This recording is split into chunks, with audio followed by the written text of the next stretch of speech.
episode of Neil Frazier. Wow.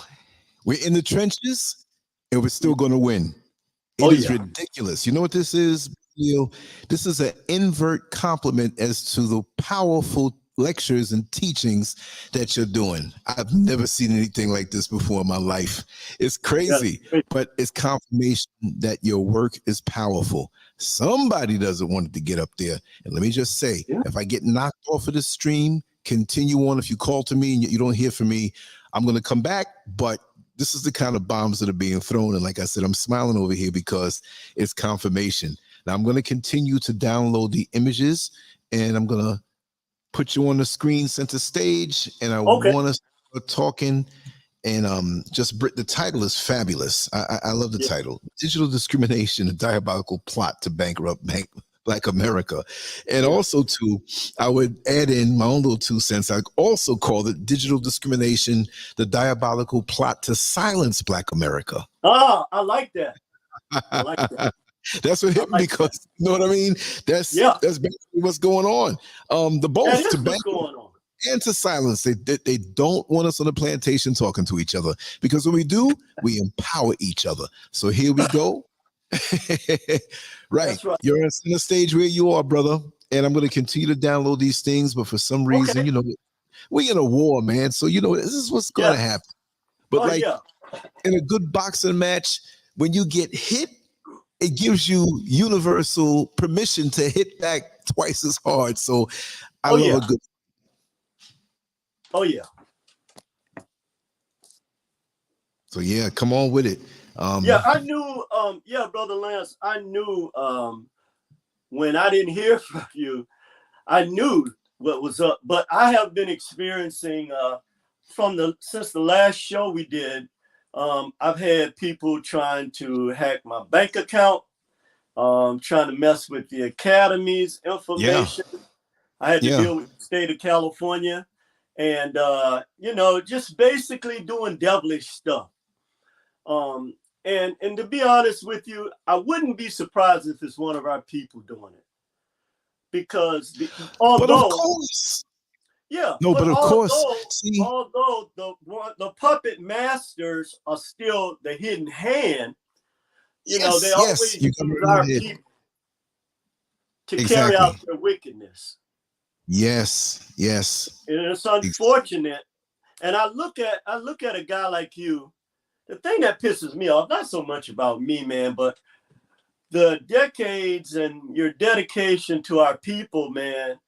And just to have something like this happen to you, it does confirm, like you were saying earlier, it does confirm the fact that we are now dealing with a situation where people are trying to stop you in your tracks and trying to stop me in my tracks because they don't want our people to know the truth. They want them to stay in this fog that they're in. Yes, indeed. That's why there's more decadence out there. But see, like if they take a physical library and burn it down, if you made copies of those books and you have it in 5 separate locations, what do they really do? And it's also a time for more Underground Railroad covert sharing of ideology, because here's the thing. You upset our people, a great faction of them, when you teach the raw truth that is not approved by those people. I'll just say those people, right? And it's not approved, and they want the decadence, because this is what is obvious. Because when you look at history and you see the uprisings that have happened, we know when they report history, it's a little twisted around. It's the story of the person who is the conqueror, whatever, right? But when people are disgruntled, there's an uprising. And they know from all that has been done to us, not even just through what we know as slavery, because most people don't even understand the Arab hand in it long before the other happened. Right. Now, where we are on the planet and in the minds of people, it's not just a whip on the back. Now it's psychological warfare and spiritual warfare, not to minimize that, but I'm going to say the psychological part is that they don't want our minds right. So they give us all of this decadence to pull us down to the lower desires and keep us there. And a lot of us enjoy it and say, you know what? I'm not fighting. I'm not losing my job. I'm not going to be able or not going to be able to.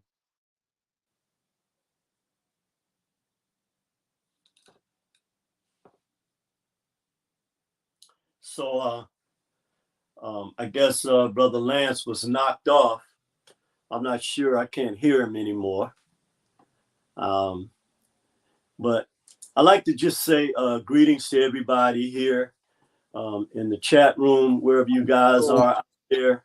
We're not going to be deterred by, by these little boy, little girl games, because we know that as the original people on this planet, and the plots against us have all failed. And they failed because the creative spirit of the universe is behind us. Regardless to what religious narratives you have been taught, we know that the real power that we have cannot be supplanted.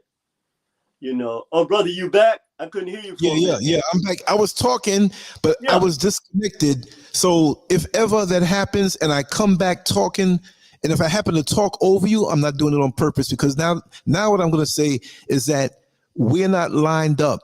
So I may fall off and come back and talk, and I don't hear you. And it's not me being rude. It's just out of nowhere. Because I did some test streams before, smooth. As soon as I do this, boom. So we know what it is. But continue on talking, because I'm having problems downloading the other images, but I'm going to get them. I'm over here, and I'm going to get them. So just continue on, brother. Just continue on. So whatever ones you have, after I kind of open up here, we can move with that, brother. Nothing going to stop the show. Okay. Okay. Well, I'm still gonna try. I'm over here. Okay. We're still gonna do it. So I gotta open it up. Yeah. Okay. But I just wanted to greet Brother Lance again and thank him for all his tireless work.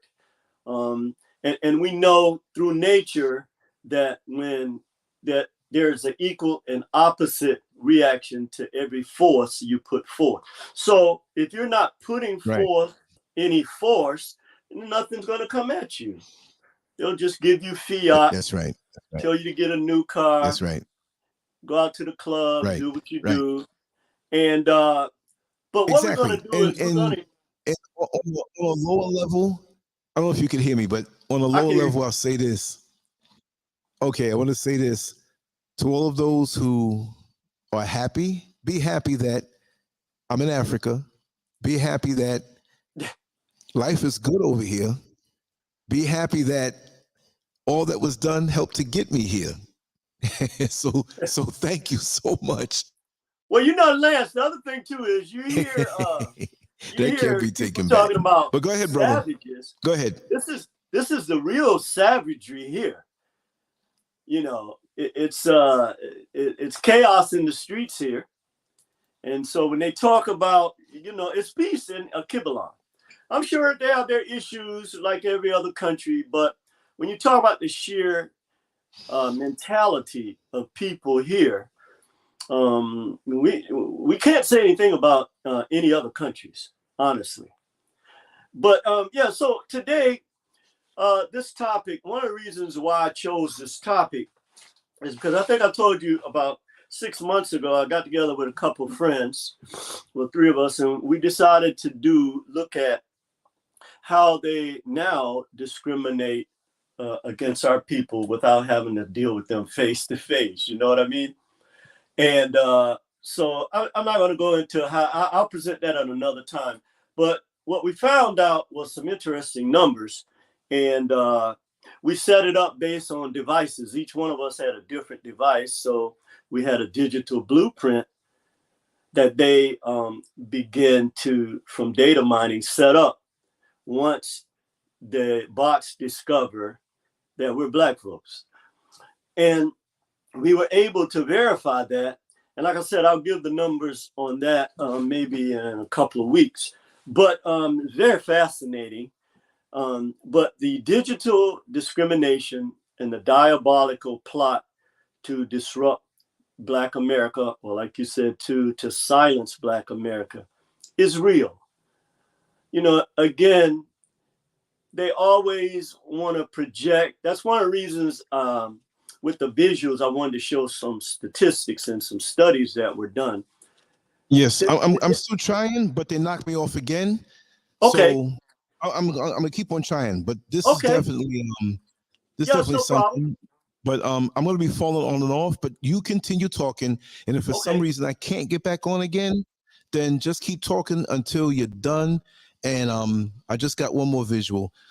Just keep talking until you're done, and just cut it off. But I want you to get this. Will come out on your end perfect because you're logged in with no problems. It's okay. I'm getting the download now. I'm getting some of them. Probably got like 4 of them. Okay, I got another one. So great. I'm gonna do that, and I'm gonna bring some up that I have for the stove while you talk. But when I get that first visual up, I'm gonna hit the stove and come back with my food. I just want to say I was up from like 4:30 this morning. I've been running all day. Wow. I got some good things going on. Like I said, I'm good. So I just want to get this food in me. So I'm downloading the visuals. I download them and I have to upload them again to the program, but the program keeps knocking me off. Okay, no problem.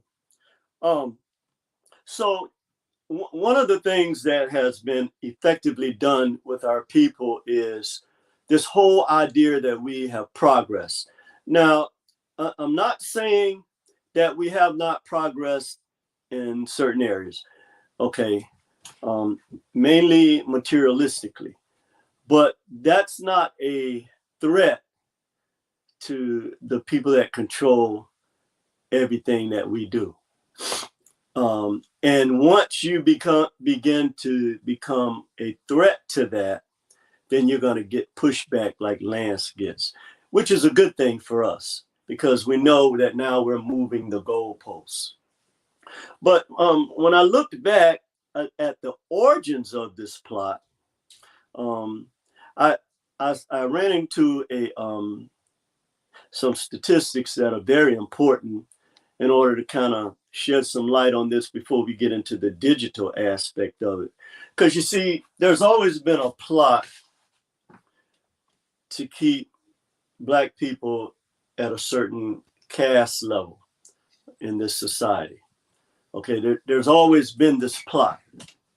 Well, like I like to use the feudalism system. And this particular study showed that Black farmers uncovered plot to bankrupt them with fake soybean seeds. So the seeds that they bought, or the ones that were available for them to buy, they planted all 100 of the seeds, and none of them germinated, not one. Okay. Also, from the 1920s, in the 1920s, there was 1 million farmers. Today, it's only 30,000. So I want to talk about this because somehow, you know, we always want to emulate what they put in front of our face, you know, the 3-piece suits, the Gucci suits, the bags, you know, riding in a Maserati, but that's not what they're doing. Okay. Black people were, like our people said, the tillers of the land. We were the original farmers. We were the ones that had the knowledge of this. Not all these lies they're telling you. This is why when our people came off the plantation, there were more of our people that had skills than their slave masters. So this has always been a problem for them. This is the origin of starting unions. Okay. But somehow the point I wanted to make is we have been convinced that being a farmer or dealing with nature is not glamorous enough. One of the other things too, I was talking to a brother about this, is that not all, but a lot of Black women, they judge you off of how you look. okay? But they have been deceived as well. So we're not trying to put them down. We're just showing where the origins of this come from, okay? And we know all the things that were done on the plantation. We're not going to talk about that, but I just want to show you something, that if you have a brother that's a farmer, okay, he has the greatest ability to sustain wealth for our people. But our people, our women, look at that as below these guys that are walking around with suits and, you know, acting like these fake people that have taken everything from us. And I don't have anything about, for 30 years of my life, I had to wear a suit. So that's not my point. My point is that they have taken us. Here's a better way to look at that. So now we operate off of a lunar calendar, okay? Now that was deliberately done because we used to operate off of a solar calendar. So once that was flipped, okay, then you begin to look to things that were created from a Gregorian point of reference, okay, and you walked away from your nature. So it was no longer, it was more glamorous not to be a farmer, okay, and it was more glamorous, you know, to play this role that they have set up for us to be, while we are still at the lowest point in this country in terms of their system, okay. And when I say lowest point, I mean we still, the statistics today still show the same statistics we were looking at 300 years ago. And you know, this is a big snow job that they have played on our people, to somehow make us believe that all we have to do is have swag and we're okay, you know, or a big ass, big boobs, or whatever, long hair, you know, and the brothers, you know, they have swag and can talk good and all of that. And so we find ourselves in this situation, but we're in a more serious situation. And this is why I came to the conclusion of this subject today, because again, we're not looking at what's being done or what has been done behind closed doors and in the dark, like these counterfeit spirits like to operate. Okay, so we're going to talk about today how this digital discrimination and this diabolical plot to bankrupt and silence Black America plays out. First, we're going to talk about the decades of data mining, okay, or digital stalking. So what they do is, and I remember back in the 90s that I was talking with a friend, and she had just gotten a job with one of these very important departments. And we know who I'm talking about. They're on Lance, so I don't want to use any code words to give them an excuse to do anything. But this department she worked in was called voice print analysis. And I remember her telling me that, do you know that your voice is the most distinctive blueprint, fingerprint that you have, more so than your fingerprints? I was like, no, how could that be? She said it is. That's how we identify people now, not with their fingerprints, because once we record their voice, wherever they use a telephone anywhere in the world, we can track them. That's how they caught the guy in Medellin. So again, I have to be careful using, because I'm like this. If I know I'm in a warfare and I know you're using certain things against me, well, I'm smart enough not to give you any ammunition to use against me or our people.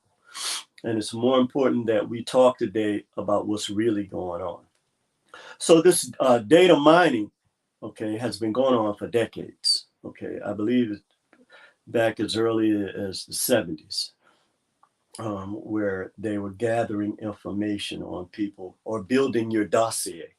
Okay, so what a dossier is, it's a file containing detailed records of a particular person or subject. And in our case, it would be a particular subject, Black people, and our economic thrust to take ourselves out of, the conditions that we were in.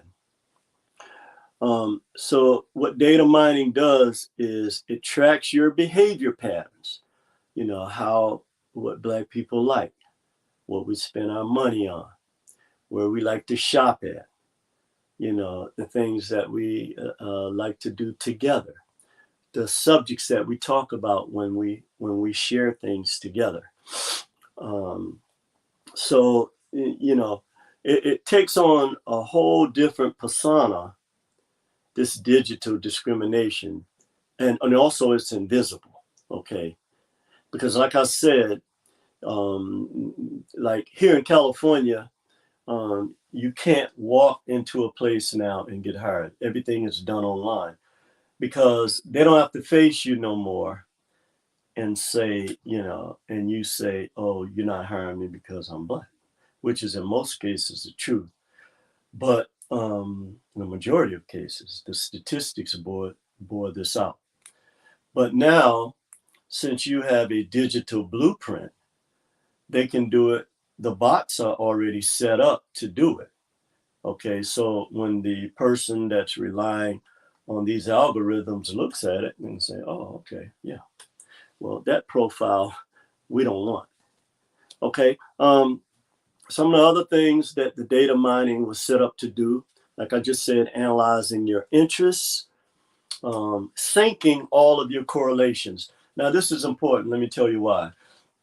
Because when you sync correlations, that means that you're syncing all of the communication and contacts that you have with other people remotely. Okay, so let me say that again. The other thing that this digital discrimination does is, okay, it connects or it syncs all of your correlations or communications across the diaspora, across all walks of life, okay, that's tracked. So they document also your daily journals or journeys through GPS. So I can pull up my GPS maps and there's a list of everything I did in the month of February. I'm sorry, every place I went in the month of February. Okay, so Google has a dossier on you. Okay, so Lance, were you able to pull up any of the, upload any of the paragraphs? I don't know if you're there, but it's okay. The computer program bots or hackers can use them to affect your devices. And like I was saying earlier, through this study we have been doing, I found out one of the most effective ways they do this is through the devices you use, and they sync these devices based on the iOS. So it's a real calculated plan that has been in the works. And I know that they have been looking for a way to do this effectively, okay, for centuries. They have been looking for a way to effectively eliminate you and bankrupt you, okay, in order to reach these goals. Now, one of the evidence of that is, so 3 years ago when I visited this statistic, the number was 64,000. Now it's 97,000 Black women, okay, are missing every year. That is that's almost 100,000 Black women. What are they doing with our women? What evil, diabolical plan is at play here with our daughters, our sisters, our mothers, our grandmothers, our aunties? Who are these evil people? We know who they are, but they have ratcheted up this wickedness to a point now that we have to call this out. We know that there is a desperate need for melanin. There's a desperate need for melanin because of its life-sustaining power. Okay, the melanin pills that are on the market that certain people have to use to sleep, to do whatever. The other thing too is once you input data through your online searches and activity, or through Alexa, Alexa knows everything about us. You are identified by bots that have no emotional compassion or empathy, and their decisions are made solely on how they have been programmed. Okay, so this is a very important point. And this goes back to your digital blueprint or fingerprint, which is invisible to you. But the definition of a digital fingerprint is a collection of information that is sent by our browser every time you visit a web page unique to your device or browser. And your digital fingerprint can be accessed through your browser or device. Now, this is very important because this is how, like I said, they already have a dossier on Black people. Okay, on the things they know, what we like, you know, how we like it, what we do to sabotage each other, how we, the little petty jealousies that we still have. They know all this. So they use this against you to keep you in a certain mindset. But the interesting thing is when we talk about this, it exposes, it's like pulling the veil off. Just like if you remember the movie The Wizard of Oz, where this big imposing figure was spewing out stuff. And then Toto the little dog went and pulled the curtain back. This little short man that looked like Albert Einstein was, you know, spewing through the speaker. Okay, so the point is that they want to keep you in a situation where you're not looking at the things you need to look at in order to combat. Because when we are exposed to something, Black people fight. Okay, so this is one of the reasons why they don't like people like me and Lance having shows like this, or other people in the platform, or other people that have other platforms that are specifically dealing with Black issues that nobody else deal with. Okay, we know this. We know that they deliberately do this, and we know that this digital discrimination is a sinister plot to bankrupt Black America. I just showed you with not only that, you know, they're trying to, as Lance said, silence Black America because many of us know what's going on. Okay, the problem is that they're trying to play chess, you know, to keep us from talking about these issues, which is again against the principles of nature. Because, and this is how the farmers were duped. You can't put a seed in the ground and it not germinate. If you put it in fertile soil with vitamin D and rain, we know there's water already under the ground. But the principle is that it's going to germinate, okay? So we can see from, you know, these diabolical plots that they come up with and they use that we need to call them out so that our people will be aware of this and not get caught up into anything that can continue to try to keep us in a certain condition. Now, we know that America is a crimogenic society, okay? That the origins of this country was founded on two massive crimes. and you've probably heard me say this on videos before. Okay, and that these this crimogenic society, okay, creates criminal behavior. Okay, because all of America's constituents, or crimogenic society's constituents, are criminalized. And so one of the things that they do very effectively, the other thing is the incarceration rate of our brothers, because they know that if a man doesn't have a source of income in this country, then he's pretty much neutered. Okay, that's just it. You know, there's no beating around the bush with this. So this is another, and I started looking at these different, like, what's going on here? What's going on here? But that's one of the factors, or the weapons they use in this warfare against our people, to neuter our men.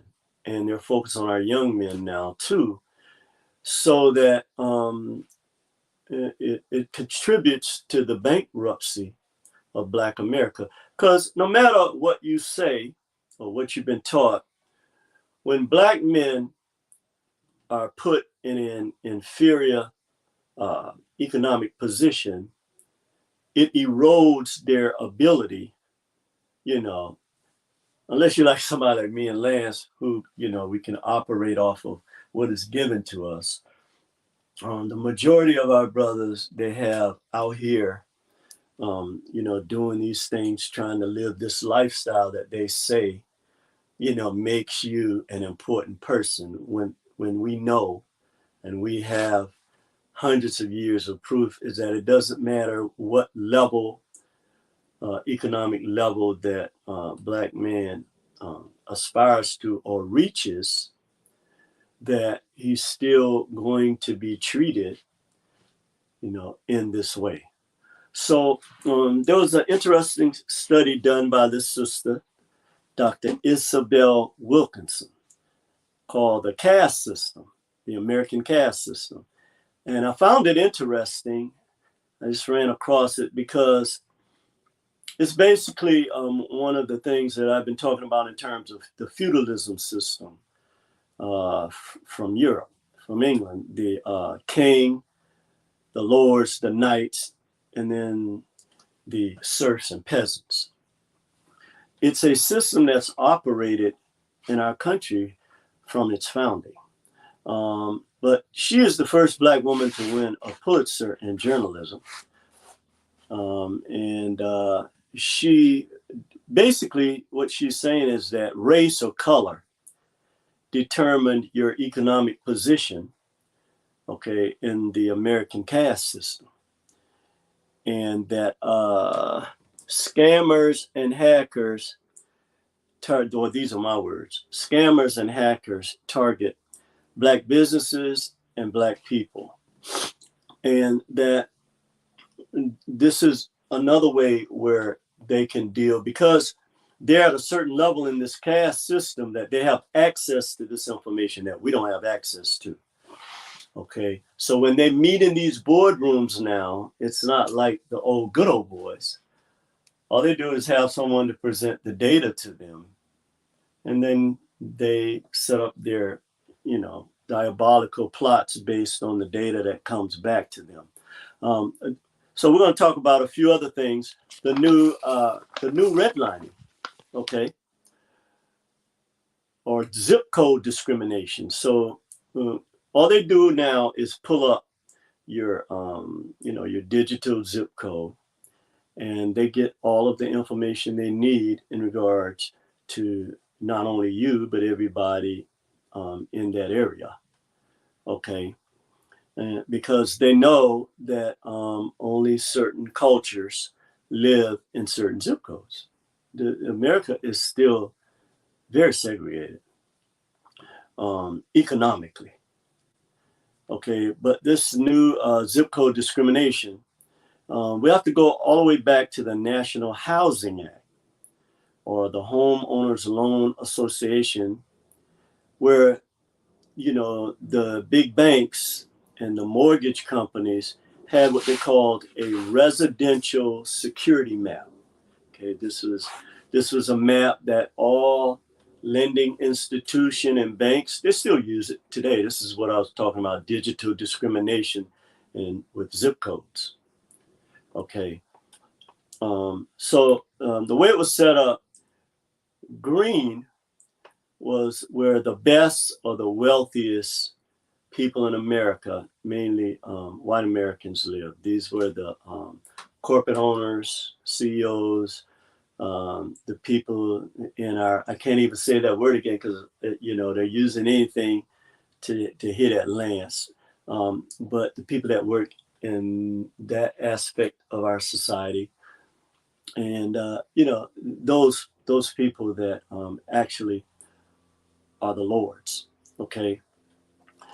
Then they had the blue, which was considered the good Christian, mainly white people, you know, that had average jobs like the knights, okay, you know, that helped run the system. Many of them were in upper management, you know, churchgoers, pastors, and then professionals like doctors, lawyers, you know, people like that in our society.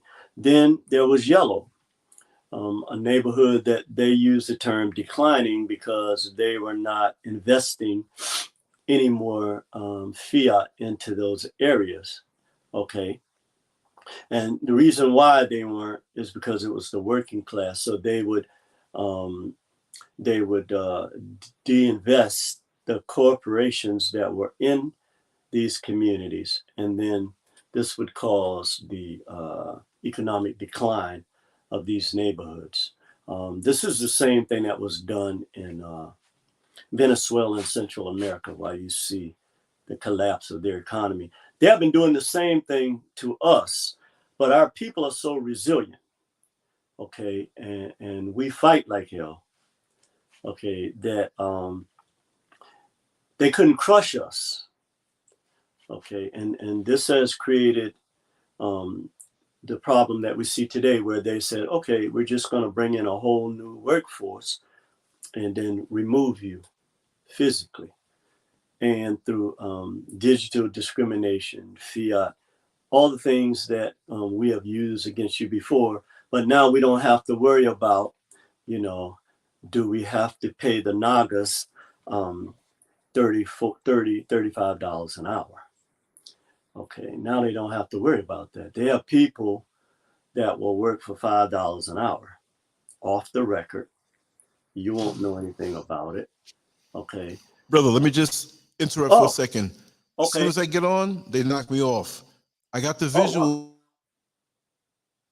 Wow. They might knock me off. It'll take a while to get back on. So if you want me to, I have them all up. Okay. Yeah. So you can just put up one and I'll start talking. And whatever, you know, how you have them. So the yellow or declining working class, okay, was where they started to de-invest. Okay, they were like, okay, what we're gonna do is we're gonna continue, and this was during a time when our people were fighting to climb the ladder, and we did. We climbed the ladder. We maintained it for long periods of time. But then they introduced a lot of these things into our communities that started to bring down our people in terms of our love for each other.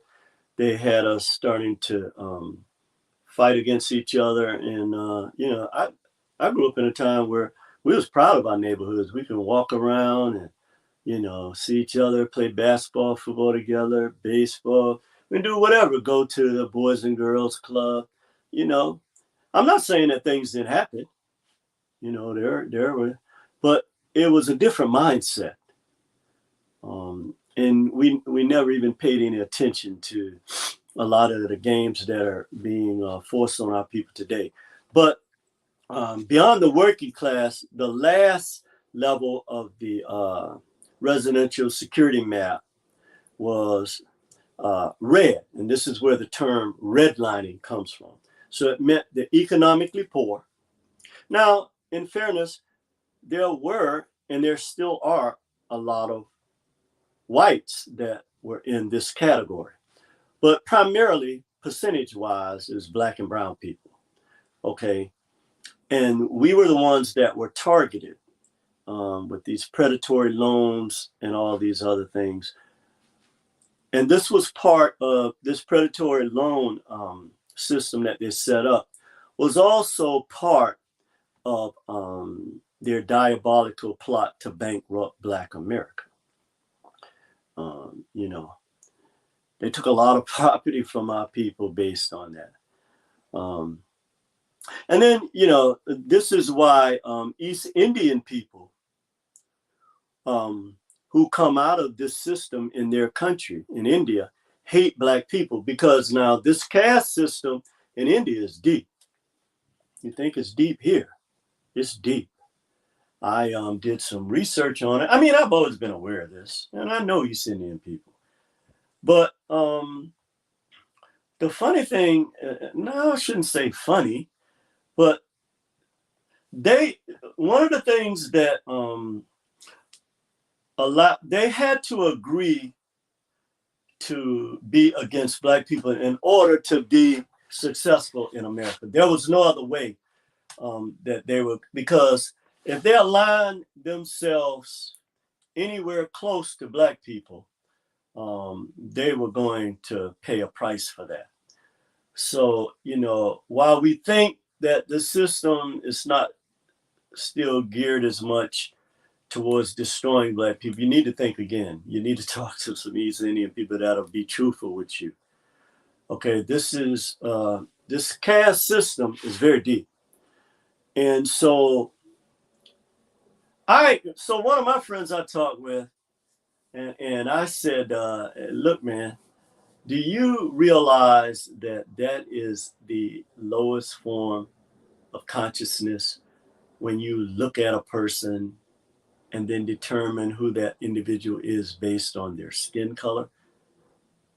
Could you imagine, well, what you call God or the Creator, could you imagine them discriminating against us based on color? What?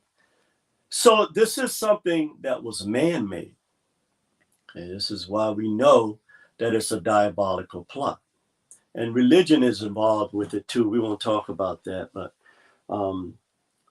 so yeah, like the study I did on the New Age employment discrimination, I'm going to disclose that in a couple of weeks. But you can't get a job here in California without applying online. I don't know how it is in other areas, but you cannot just walk into a store. I don't care how good your resume looks. And the sole reason for this is digital discrimination.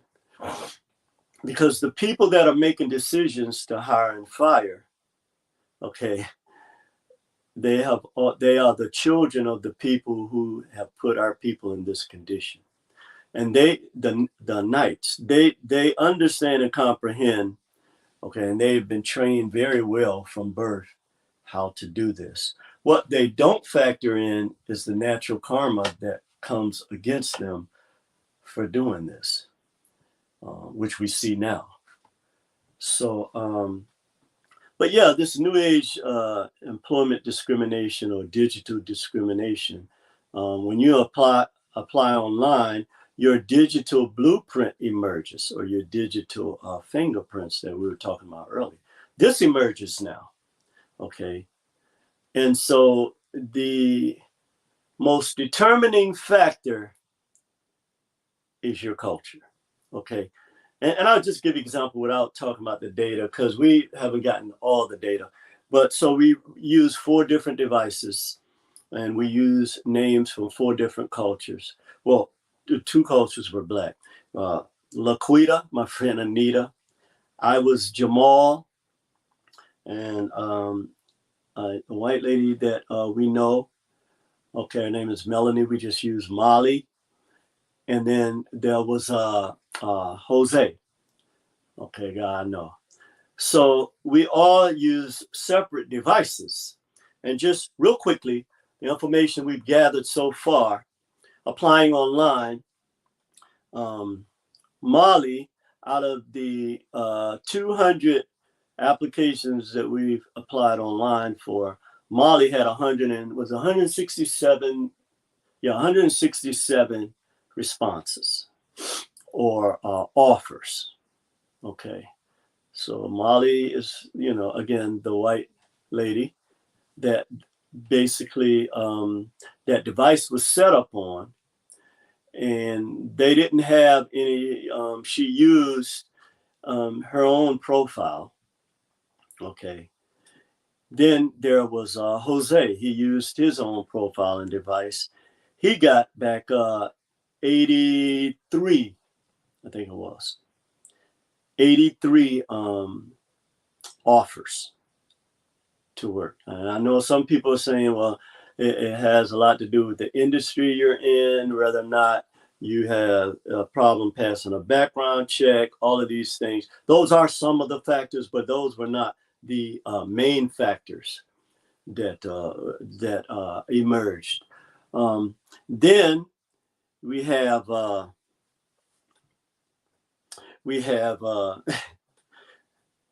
Laquita, okay, or Anita. She got 23 offers. And then me, Jamal, I got 11. So no matter what these people are saying, okay, we have the raw data on how they operate, how they have programmed the bots and the algorithms, which we're going to talk about some of that right now. But Lance, do you have one of the visuals about the algorithms that you can put up? It doesn't matter which one it is. If you could put one up, if not, don't. It's no big issue. But these are several things that we actually got from some of the studies, or I actually got from some of the studies that I looked at concerning how these algorithms and these bots are programmed for digital discrimination. Facial recognition, which was shot down by the San Francisco Supervisors Board. I believe it's the Supervisors Board, which is a good thing because there's prejudice in this technology. This one study said a Black woman had to put on a white mask, okay, and, because AI did not recognize her, okay. Twitter's crop technology only focuses on white faces, and the algorithms did not recognize Black faces. Now imagine that. Okay, and when they say did not recognize at a very low level, but the majority of them did not recognize Black faces. They only recognize white faces. There's a reason for that. Okay. There was another study that identified women of color as homemakers and white women as business owners. And it identified, the algorithms identified Black men, described them as criminals or janitors. Okay, so this is some real stuff going on here, where these same labels that have been placed on our people for hundreds of years still exists in this invisible world that we are not focused on. Okay, it still exists. It's there. And in many cases, it's more powerful as a weapon because it's invisible. And because you can't point a finger and say that person discriminated against me. So, people can say whatever they want.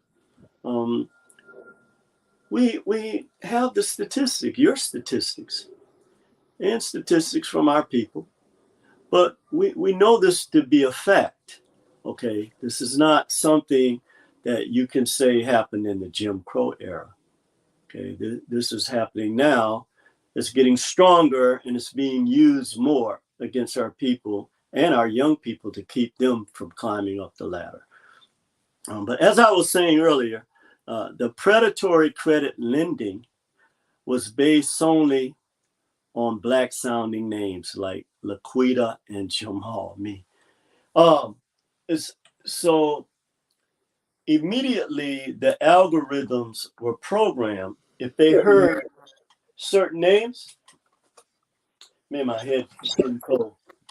If they heard certain names, then they would automatically, they would automatically put you in the category of predatory lending, credit lending, based on the sounding of your name. And so what happens is with computers, they're not like us. They check a whole lot of sources. They check your digital blueprint and dossier to verify. Like when they send you something, it's, can you confirm your email? Okay. And this is what they do. And this is how they have put our people in this predatory credit lending class based solely on Black names.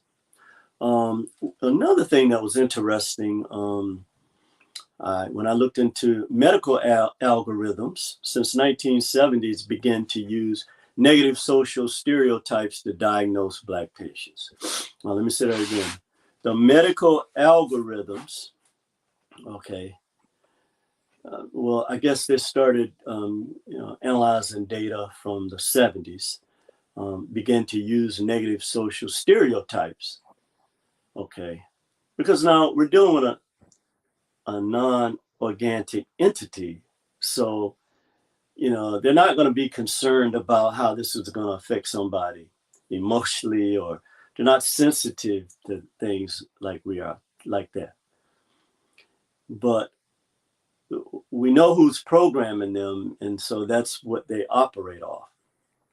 But yeah, they started because they started reading the records from back in the 70s, where we still had this opinion about Black people, this false narrative about certain things. So the bots and the algorithms would use these negative social stereotypes to diagnose Black patients, unfortunately.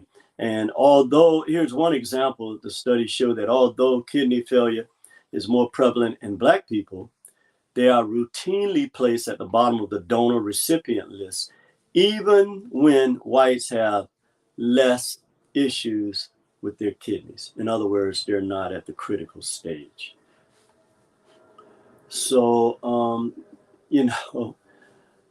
these people continue to get on here and lie to our people and smile in our face when we know your system is set up to destroy us. Imagine that. And I give our people a lot of credit, because living with the knowledge of people trying to deliberately destroy you, and then having to, smile and kumbaya with people like you guys do, it's serious. But one of the main studies that really caught me by surprise, because they always say, well, pro sports are non-biased, and that, even though these guys are making all this money, that God help you if something happened to you. Okay. So this study was done in 2019.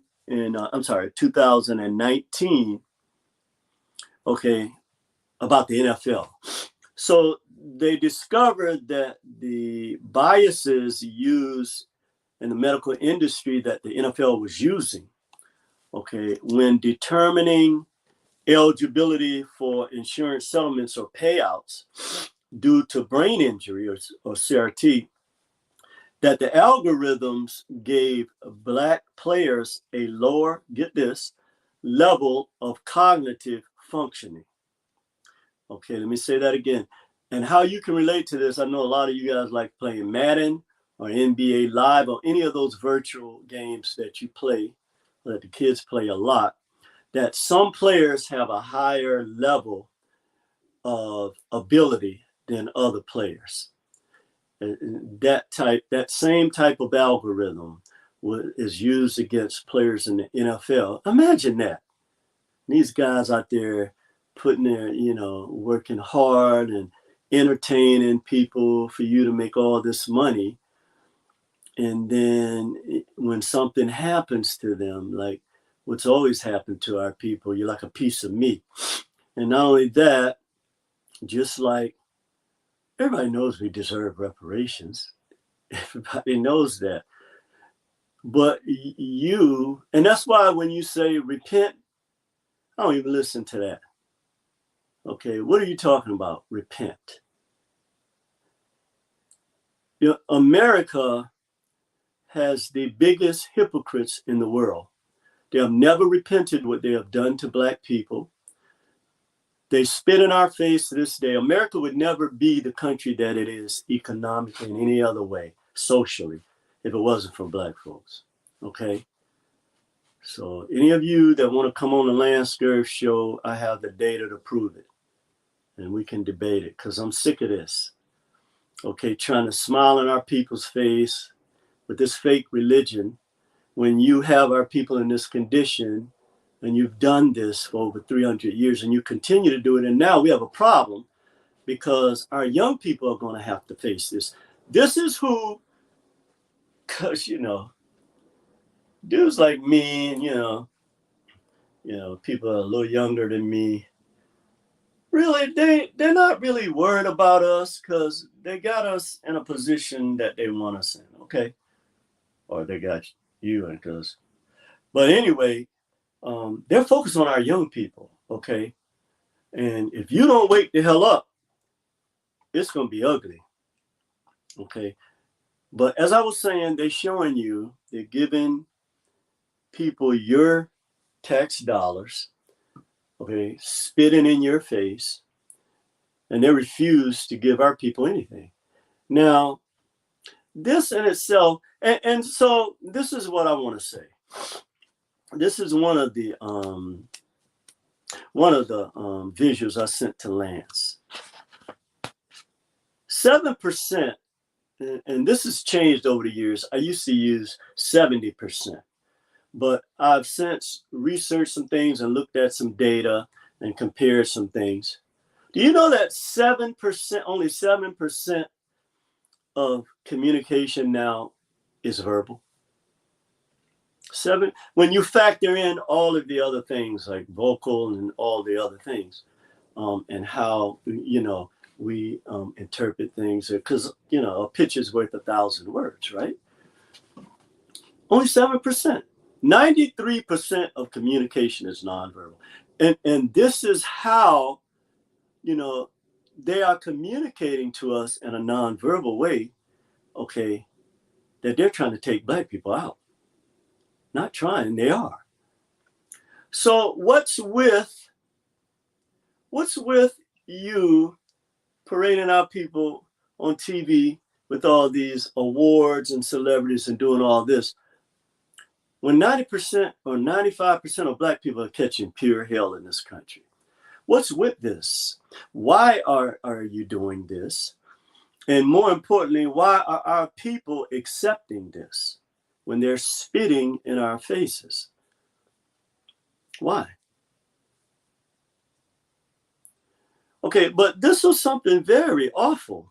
And I've seen documentaries about this where our brothers who have through their hard blood, sweat, and tears, played at the pro level, and then when their careers are over, most of them have to deal with this. So they effectively came up with a way, okay, to stifle their fiat.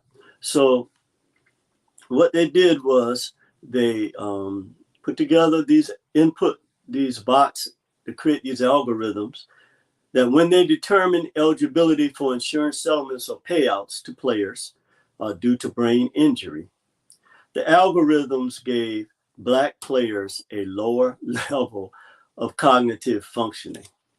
See, this is deliberate stuff, man. Because they didn't, the bots didn't program themselves. Okay, we know this. And this one act or algorithm caused the disqualification of over 87% of Black players. And you know, people always saying, well, why are Black people still complaining? Why are Black people still complaining? We're complaining. We're not complaining. What we're doing is saying, just deal with us from below. We know you don't like us. What's all the pretending about? Just, like I said, I'd rather deal with a wolf than a fox. Okay.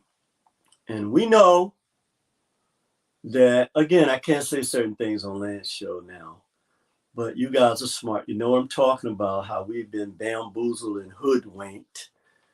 Okay, or to put all our eggs in one basket, and then they show you their real colors now. Because now that I can replace you, and I got people that can work for $5 an hour, I don't need you no more. And I can shut down, I can do everything online, since now Amazon Prime can deliver from our warehouses. I don't need you no more. And we can do everything online. That's the playbook that they're following, Jeff Bezos. So now our people have a decision to make. So you can keep on with this petty jealousy, and blocking us who are out here fighting for our people and doing all this stuff, so these people can elevate you or give you attention or whatever it is you're seeking. But tell me about it. Tell me about it. Yeah, as the originators of the planet, the original people of the planet. Okay, we have an obligation to each other. Okay, and so you keep letting these people fool you when we know that 93% of communication is nonverbal. So even though they are telling you all of this, 7% of real communication is verbal. They'll tell you anything because they ain't got to prove nothing to you now. That's right. So we have no friends. Like Dr. John Henry Clark said, we have no friends. You better know that. And the one thing, there are two more studies I want to quote, Lance, to let our people know something. The study was done in 2018 that Twitter flags the tweets based on the unique ways that Black people communicate phonetically. See, or what they want to call ebonics. See, you have people that have studied you for hundreds of years. They have studied you in order to keep you down. Okay, because you have a natural ability to excel beyond what you're being held to at this level. That certain people have to operate on a 90-degree level. But because you have an open pineal gland and not a calcified pineal gland, then all you have to do is look to nature. But you refuse to do that because you love a name that never existed in history more than you love your people. In fact, you'll turn your back on your own people, okay, for this name, when you have your brothers and sisters that have needs right in front of you, where you have been taught, okay, I'm telling you, man, our people are getting ready to get crushed because these people that come here, they work together no matter what you say and think about them. The one thing that they do is they're going to work together. But what they show you in the media, yeah, there are incidents that they're doing. Or they're gang members warring against each other. No, they're not. They're working together to do what it is they're doing. But they put on the media, okay, they'll show you the incidents. And again, they are some of them. That's a lot of people there. Okay, hundreds of thousands of them. Of course, you get hundreds of thousands of people anywhere, there are going to be a lot of incidents. But what they're not showing you is that they're organizing. They are being taught through these phones that they have how to Yes. navigate in this system, and they're telling them that you are their natural enemy, that black folks are their natural enemy. Okay? This is what they're doing.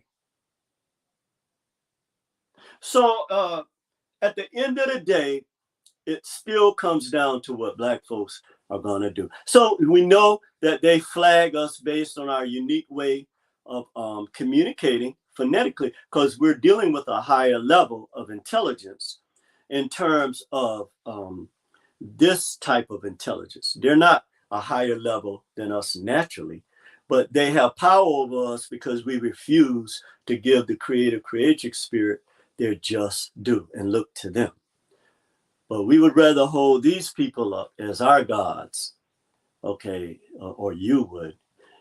And you know, this is going to be the demise of our children, okay. The other study, and me and Lance, we experienced this personally, that Facebook and YouTube algorithms shadow ban black content creators.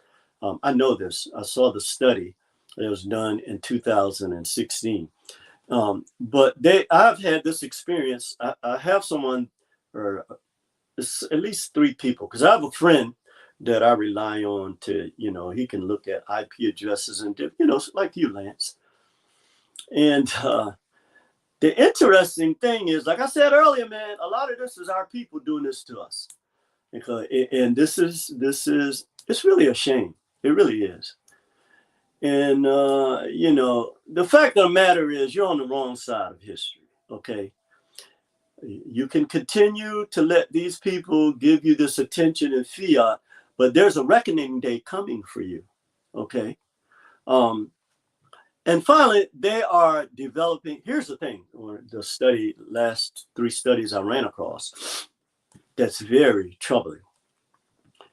They are developing algorithms that will identify people of color in all areas of human activities. Now, I remember Dr. Frances Cress Welsing, she wasn't talking about digital discrimination, but she was referring to how these people study us, because she learned this in the medical profession, in the psychiatry profession, how they study black folks more than anything else. Dr. Leola Africa told us this as well. Yes, yes. I think you have a program, Melanin Envy. Yes. Dr. Jewel Poulgram, one of my favorite creators, enlightened us about this. So this is something these people have always done, but somehow they've convinced you that black people have progressed and we're still trying to help you. No, they are not. They are not. Okay, but this algorithm right here that they are developing, okay, is very scary. Okay, it will identify people of color in all areas of human activity. No one is exempt. Our black professionals, doctors, lawyers, engineers, nurses, accountants, our labor class, okay, the ones that are working in trades, construction, electricians, carpenters, and it's strictly driven by fiat. Okay, it's a $390 billion market, probably higher now. And, you know, I just don't, here's the last thing I'm going to say, and I'll end the show, Brother Lance, is that. Take your time, brother. Take your time. Okay. Take your time. Okay. Are we going to introduce the book? Yes, I don't have that visual. I didn't download that. I'm on the phone. Yeah. Show it. Put it up closer. Okay, so one of the you know, we're always talking about solutions, and one of the things that I determined is I can't waste any more time with black adults. I really can't. Me neither, brother. I'm right along with you. Yes, man, because they're fighting against us for attention that 2-year-olds are doing. Oh, body blows. You know, so it's like the crab in a barrel. And so I focused my last 3 years on the children. and giving praises to the creative spirit, and to you, Brother Lance. We were able to manifest now our beautiful children's nature workbook. It's going to be available this week for those. And I know a lot of times that's why I invested everything I had into this, because a lot of times, we sell our own people short. I wanted to produce something of real quality for our children. Right. Look at that. Yeah. And I'm going to put that up on the site, and I'm going to push that everywhere I am.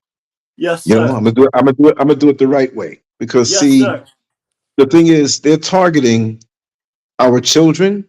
Absolutely. While we pop our fingers and look for attention. Yes. And the algorithm, I'm going to say it this way.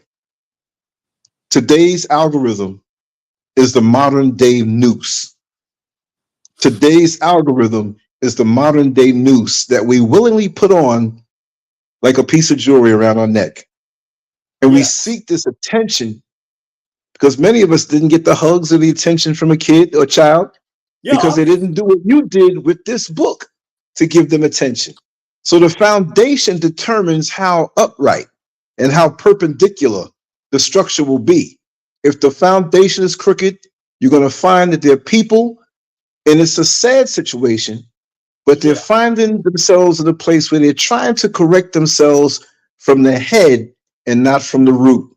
And therefore their lives are never satisfied. It's like sitting down to a table to eat, and you're eating, but you're overfed and undernourished, and you're seeking that nutrition. I'm more important than you. Yes. We used to actually give that description of I'm better than you, but now you live on a mountain. But you remember we used to talk about how they train black folks. Okay, I'm more important than you now because I got a house on the hills looking down at you and the ants, and y'all digging through garbage trying something to eat. So that makes me more important than you. Right. And we're trained into that, and it doesn't. But the thing is, it like even for me, right?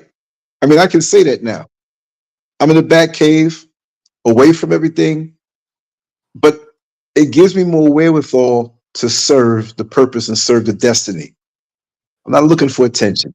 We're not going to be here forever.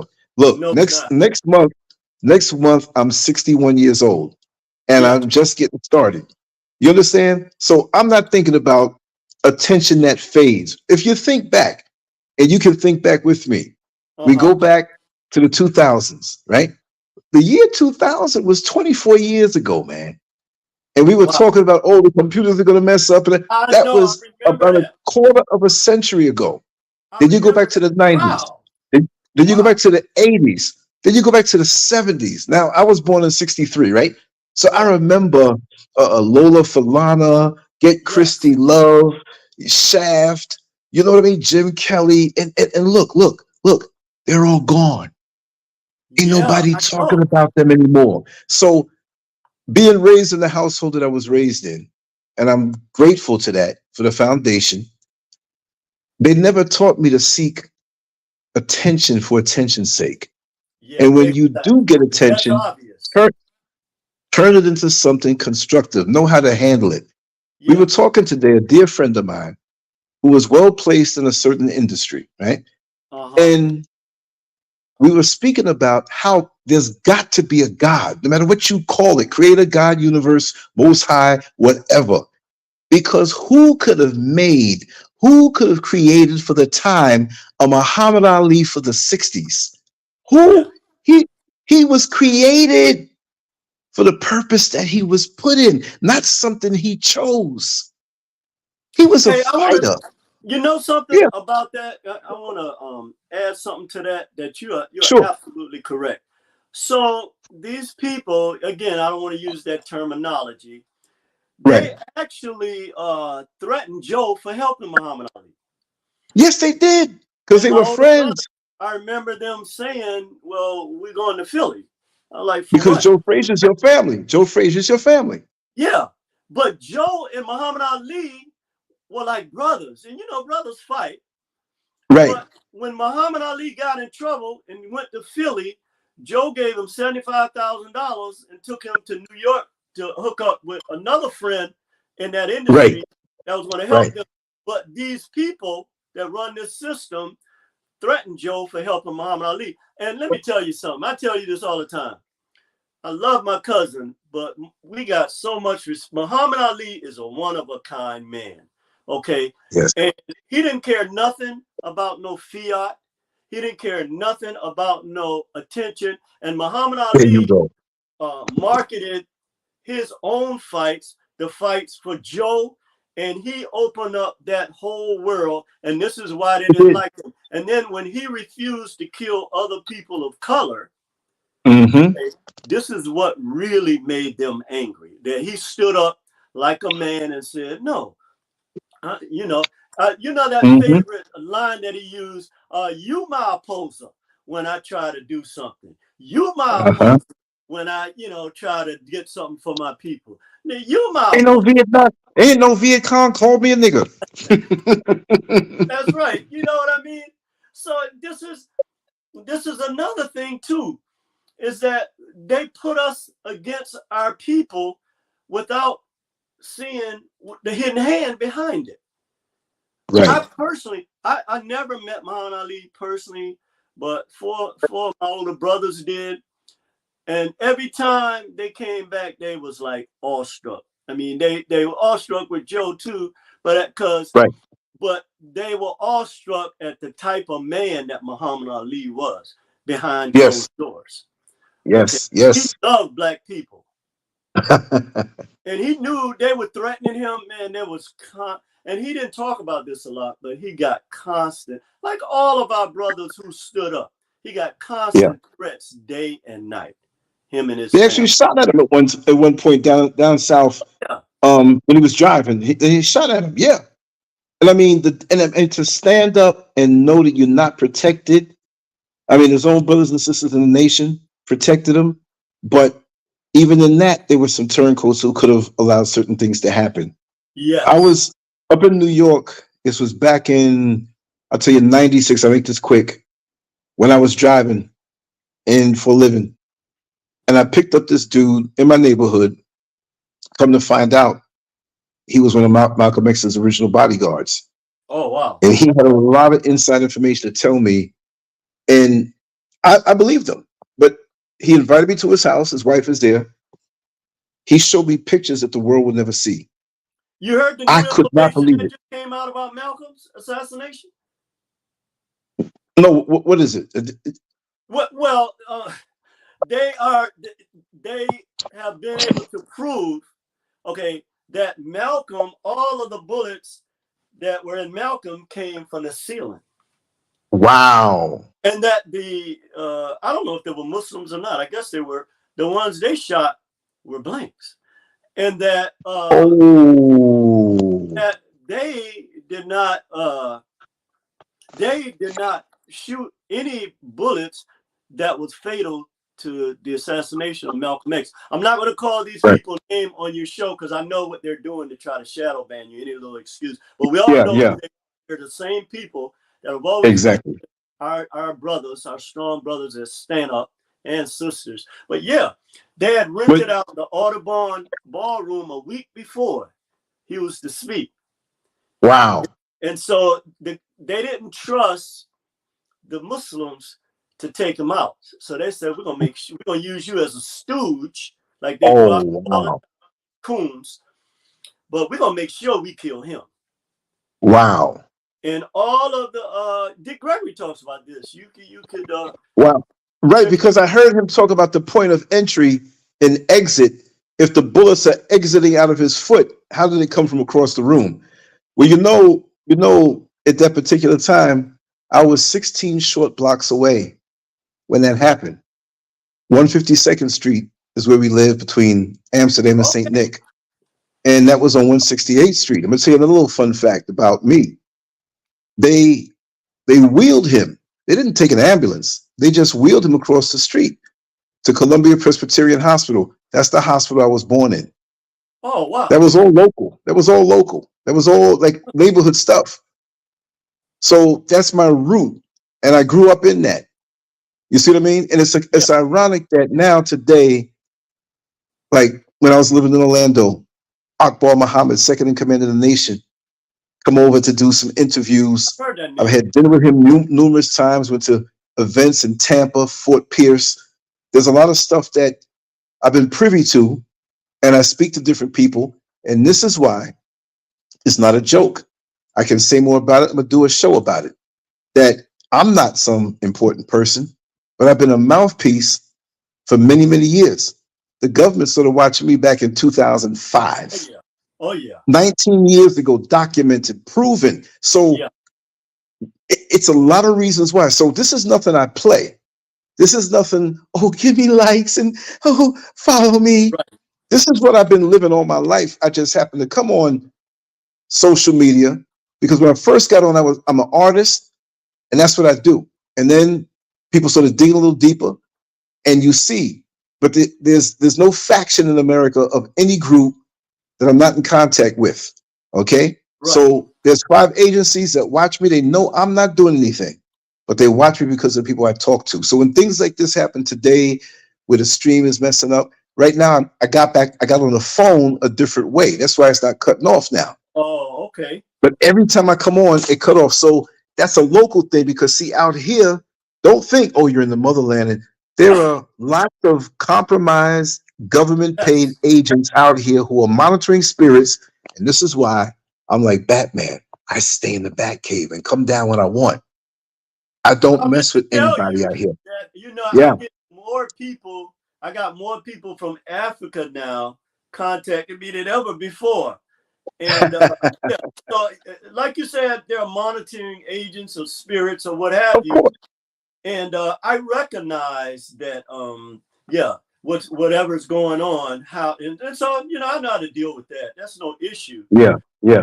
But it's amazing. I know that they have a full court press on you, brother. It's amazing. Well, I know Department of Defense, like I told you, that situation with a woman who works there, and they chastise her for going to a higher position and why does she follow me and whatever, because most of the stuff, they see me joking and talking and stuff online sometimes, but they don't understand the most of my communications and the things. I'm not saying I know everything, but one thing I have we're not talking about the clown niggas. We're not talking about them clown attention seeking niggas. I'm going to say it like that. But the people who are really doing work with governments, with just, and I don't want to say movers and shakers, because people who want to, they'll use something like that. But people who are doing effective stuff, because even like in the sport of boxing, you have aggression and you have effective aggression. Effective aggression, it doesn't have to be where you're making the most noise. Oh, look at me. Oh, look at, no, because look, right now, I'm about to go under where nobody knows, but you'll see me online. Yeah. But I can be very deceptive too. But see, on a technological level, they know what to do because they got all the toys. There's little stuff that they give us. We get these little phones, and I got the iPhone 15. I got the iPhone 25. That's an old, dirty rag newspaper to them. Because back in the day when we had the Sunday newspaper, right? And that was the cherished thing. Early Sunday morning, we get the paper. We ain't giving it away. But after you're done reading it, what do? Hey, man, you want the paper? It means nothing to you no more. You read it already. So that this technology has been around from the 60s at least. This stuff here. And they put it out in cartoons and Dick Tracy talking into the watch. Captain Kirk with, come on. They got cloaking devices now. Folks can walk in front of you. You don't see them. You remember the Yeah, Jetson of course. cartoon? Of course. Here's George Jetson, Jane, his wife, all of that stuff. Oh, yeah. But you see, but when you're in your destiny like you are and planting the seeds and cultivating, you will get the harvest. But the harvest is not just a money thing for you. The harvest is the joy of knowing that you followed your mission and you're in your destiny and you're where you're supposed to be doing the work, not the hedonistic foolishness that matters not. I saw a short video that really spoke on that, and it touched me, but I always realized it. That they said, listen, 100 years from now, no matter what age you are, 100 years from now, who's going to talk about you? There are people in your own family, your bloodline, might be your grandkids. They might mention your great grandkids that probably don't. Right. You can make all the videos in the world, but they're gonna be going after what they need to go after. It's Exactly. almost like a parent who has a child that leaves a home that doesn't even come around as much no more because they're doing their thing. So the That's right. pursuit of something that won't last is That's a good foolish to point. me. That's a good Yeah, point. yeah, yeah. But this is a tool that is like a double-edged sword. It can be used for something effective, but the sword that most people are using in it is the dull side, right? That doesn't cut through anything. And they minimize and try to dull the sharp side that we use. So they can monitor us, know what we're thinking, the reactions. What did black people used to do years ago? Oh, I ain't telling my business. Now Right. people can't wait to jump in front of a camera just to hold space when there's millions of hours of YouTube and social media. Social media, for the most part, has been the ultimate speed bump in the Black revolution. We got more talkers out here. You research and you do the work, but we have more verbal plagiarism where they hear something that somebody says, and then they want to jump into the camera and act like they're the original one who thought that up. We have no real thinkers, and these people, these days, they want to talk it, but they have no discipline in their life. I can look in your face. I'm a former athlete. I can look in your face and tell that you keep yourself mentally, spiritually, and physically. When you're doing them long walks, I peep it. I know. Brother, you're lean. You're glowing. You're not 20 years old, but you got more life in you than most of these other people who are Right. eating all kind of bad food. Their guts are hanging down between their knees. They're like pigs. No, for real. They're envious. They're jealous. And I gotta be seen. And I want attention. And that's why I say they give you what you want, but it's doing nothing. It's like you're sitting in the gym on a stationary bike thinking you going cross town. You're mentally masturbating to something that doesn't exist. Just like I tell dudes, you're watching the adult movies and stimulating yourself. I'll keep it decent. But you watching them old things, you might be checking out somebody who's already dead and in the grave. There's no vibration there. You know what? You I know never what I mean? thought about that, but that's true. And you're still getting soul ties with them. Yeah. They don't even know it. That's a good point. I never thought about that. Oh, I did a show on that one time. I'm gonna talk about I only really want to go like what we're doing here. I just want to go with the deep stuff, the stuff that I've learned in life. Yeah. I've got enough attention already. I know what it's like to get standing ovations just from standing there. You know, you know what I mean? Oh yeah. So I mean, that's the life I've lived. But it's and then what does it mean? What does it mean? I'm not caught up in that. You keep reinventing yourself for the purpose that you need to be, because every tool in the box doesn't always get used every single time. Right. That's right. See, the hammer, the screwdriver, they get major play. But Yes. that voltage meter, it don't get used all the time, but it has a specific purpose, and it's in its purpose when it's needed. So it's not for all of us to be like the second hand and the hour hand and the minute hand on the faceplate of a watch. Many of us are the gears behind the faceplate making it work. So if you take one of them tiny gears out from the back, the front ain't gonna work. So No. we should take joy in whatever position. And me as a servant, if I need to dust the dust off your shoes and you ask me, I'm like, oh, who you think I am? I'm LANCESCURV. Look, look, if I believe that, because I ain't LANCESCURV. That's just a name. That's an address. That's what you call me in this manifestation of my journey right now. I don't even believe the stuff, the good stuff people. I'm not saying I don't believe it. Thank you for the compliments, but I don't get caught up in that. My phone Well, number's out there. People call me and I talk. You know what I mean? You reach more people than you realize. Excuse me for cutting you off, but I went to grocery shop the other day, and sometimes they have these Hebrew Israelites out there. There's one guy I know. Yeah. I kick it up with him. It turned into much longer than I wanted, 2 hours. But they walked by. She said, Neil Frazier, I love you and LANCESCURV. Oh man. keep doing. Now this is somebody from the neighborhood. This is the first time this is ever happened. She said, you guys need to keep fighting, stay blessed, and we are behind you 100%. I was like, wow, thank you, sis. I was a little shocked because nobody recognized me for me, except for being. No, your name is out there, brother. There are people out here that know you. There are brothers out, because when I go different places, when I came first to visit here in 2019, people knew me in the airport. It's not like a Michael Jackson.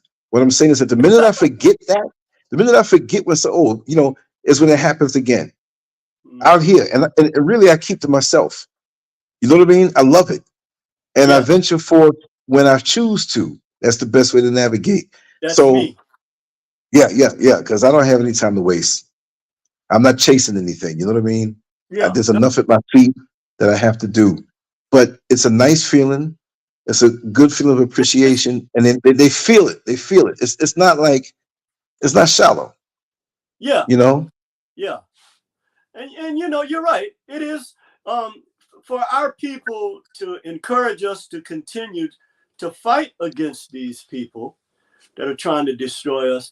It is a good feeling to get encouragement. And anybody that says it's not true is lying to themselves. The difference is what you're doing should not be based on whether or not you get this attention or acknowledgement or encouragement. Exactly. And that's what the problem is with our people. Another way I've done that, Lance, through these shows like the Oscars and these different shows, awards. This is how they created this in our people. Yes.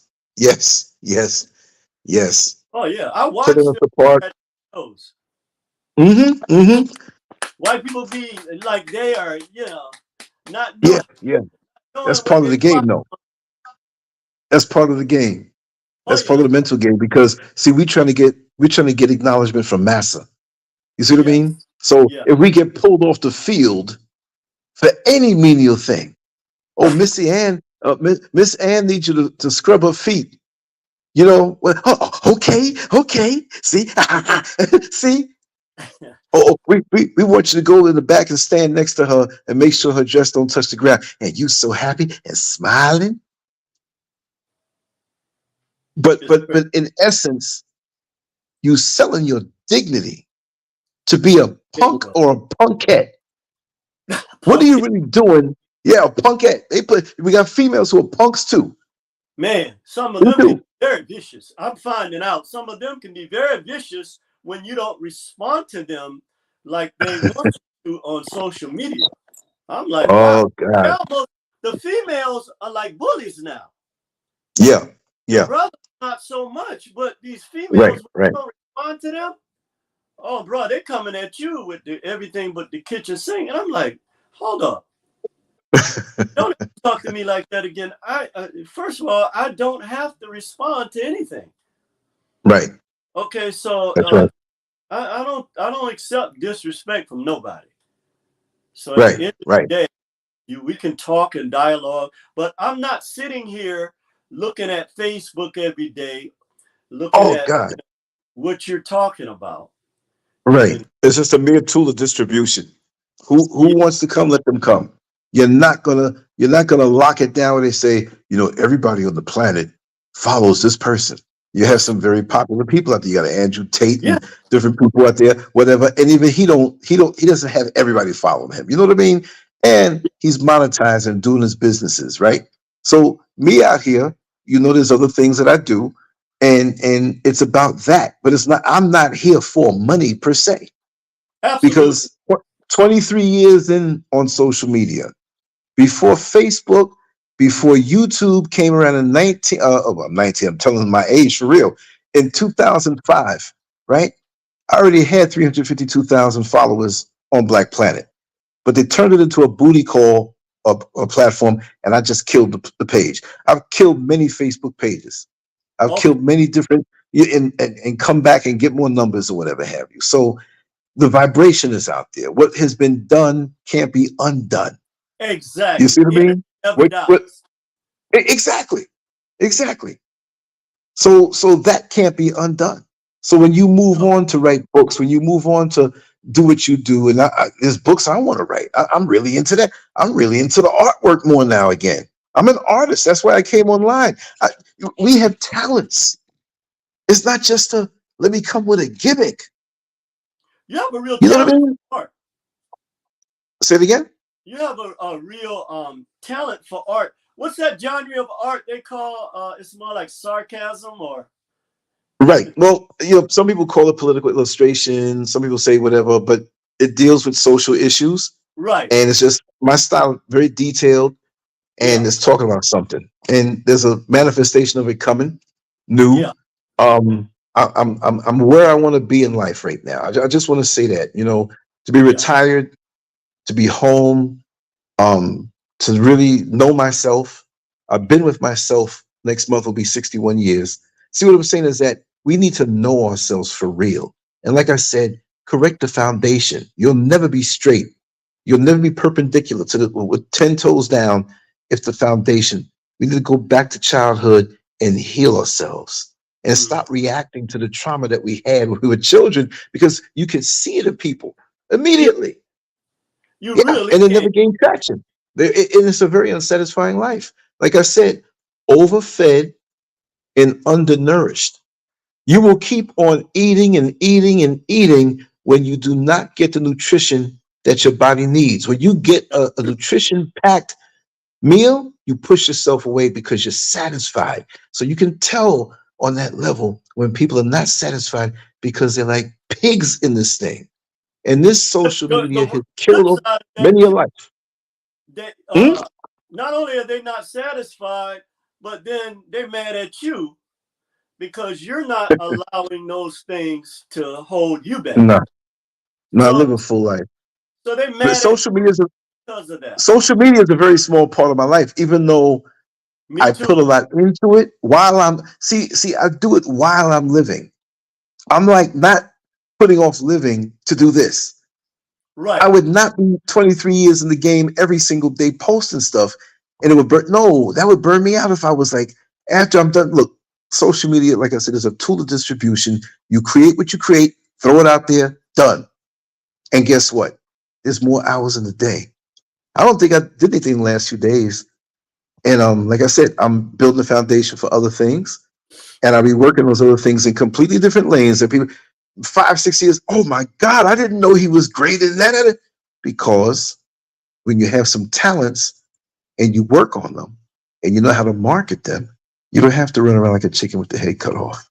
That's true. Yeah. And I watched this thing change. What was in the game 20 years ago is completely different. Let me tell you something, and I know you got to go, but it's like you're on a sailboat trying to cross over to the other side of the lake. And so social media back in the day, before they even called it social media, before they even had, it was all about blogs, your personal blog. And the message boards in those blogs were just so dope, right? So now the wind is behind you, blowing you to the other side easily. The challenge is, how do you move forward when the winds are blowing against you algorithmically? How do you know how to turn that sail so that you use the winds pushing against you to push you forward against it? I like that. I like you that. See what I mean? Yeah. So you got to have the mentality like a Muhammad Ali in the heat of the battle when you had a plan and it doesn't go the way you want it, that you can pivot on your feet, think in the moment, and come out victorious in multiple things. How can I not feel victorious when I'm out of the system? How can I not feel victorious when my bills are, I don't like to put my business, I'm just saying, I'm free. You're free. I'm free. I'm free. Like, look, when you look at the animals in the wild, right? They ain't worried about no mortgage. They don't worry about where the food gonna come from. They don't even own a damn refrigerator. They know the food is out there for them. So I can go in the back and pick up mangoes and papaya and pineapple and potato. But you have to take planning with that, because that digital noose, that noose of social media and the system Many people talk righteousness, but guess what? They're not living it and they're not moving away from it.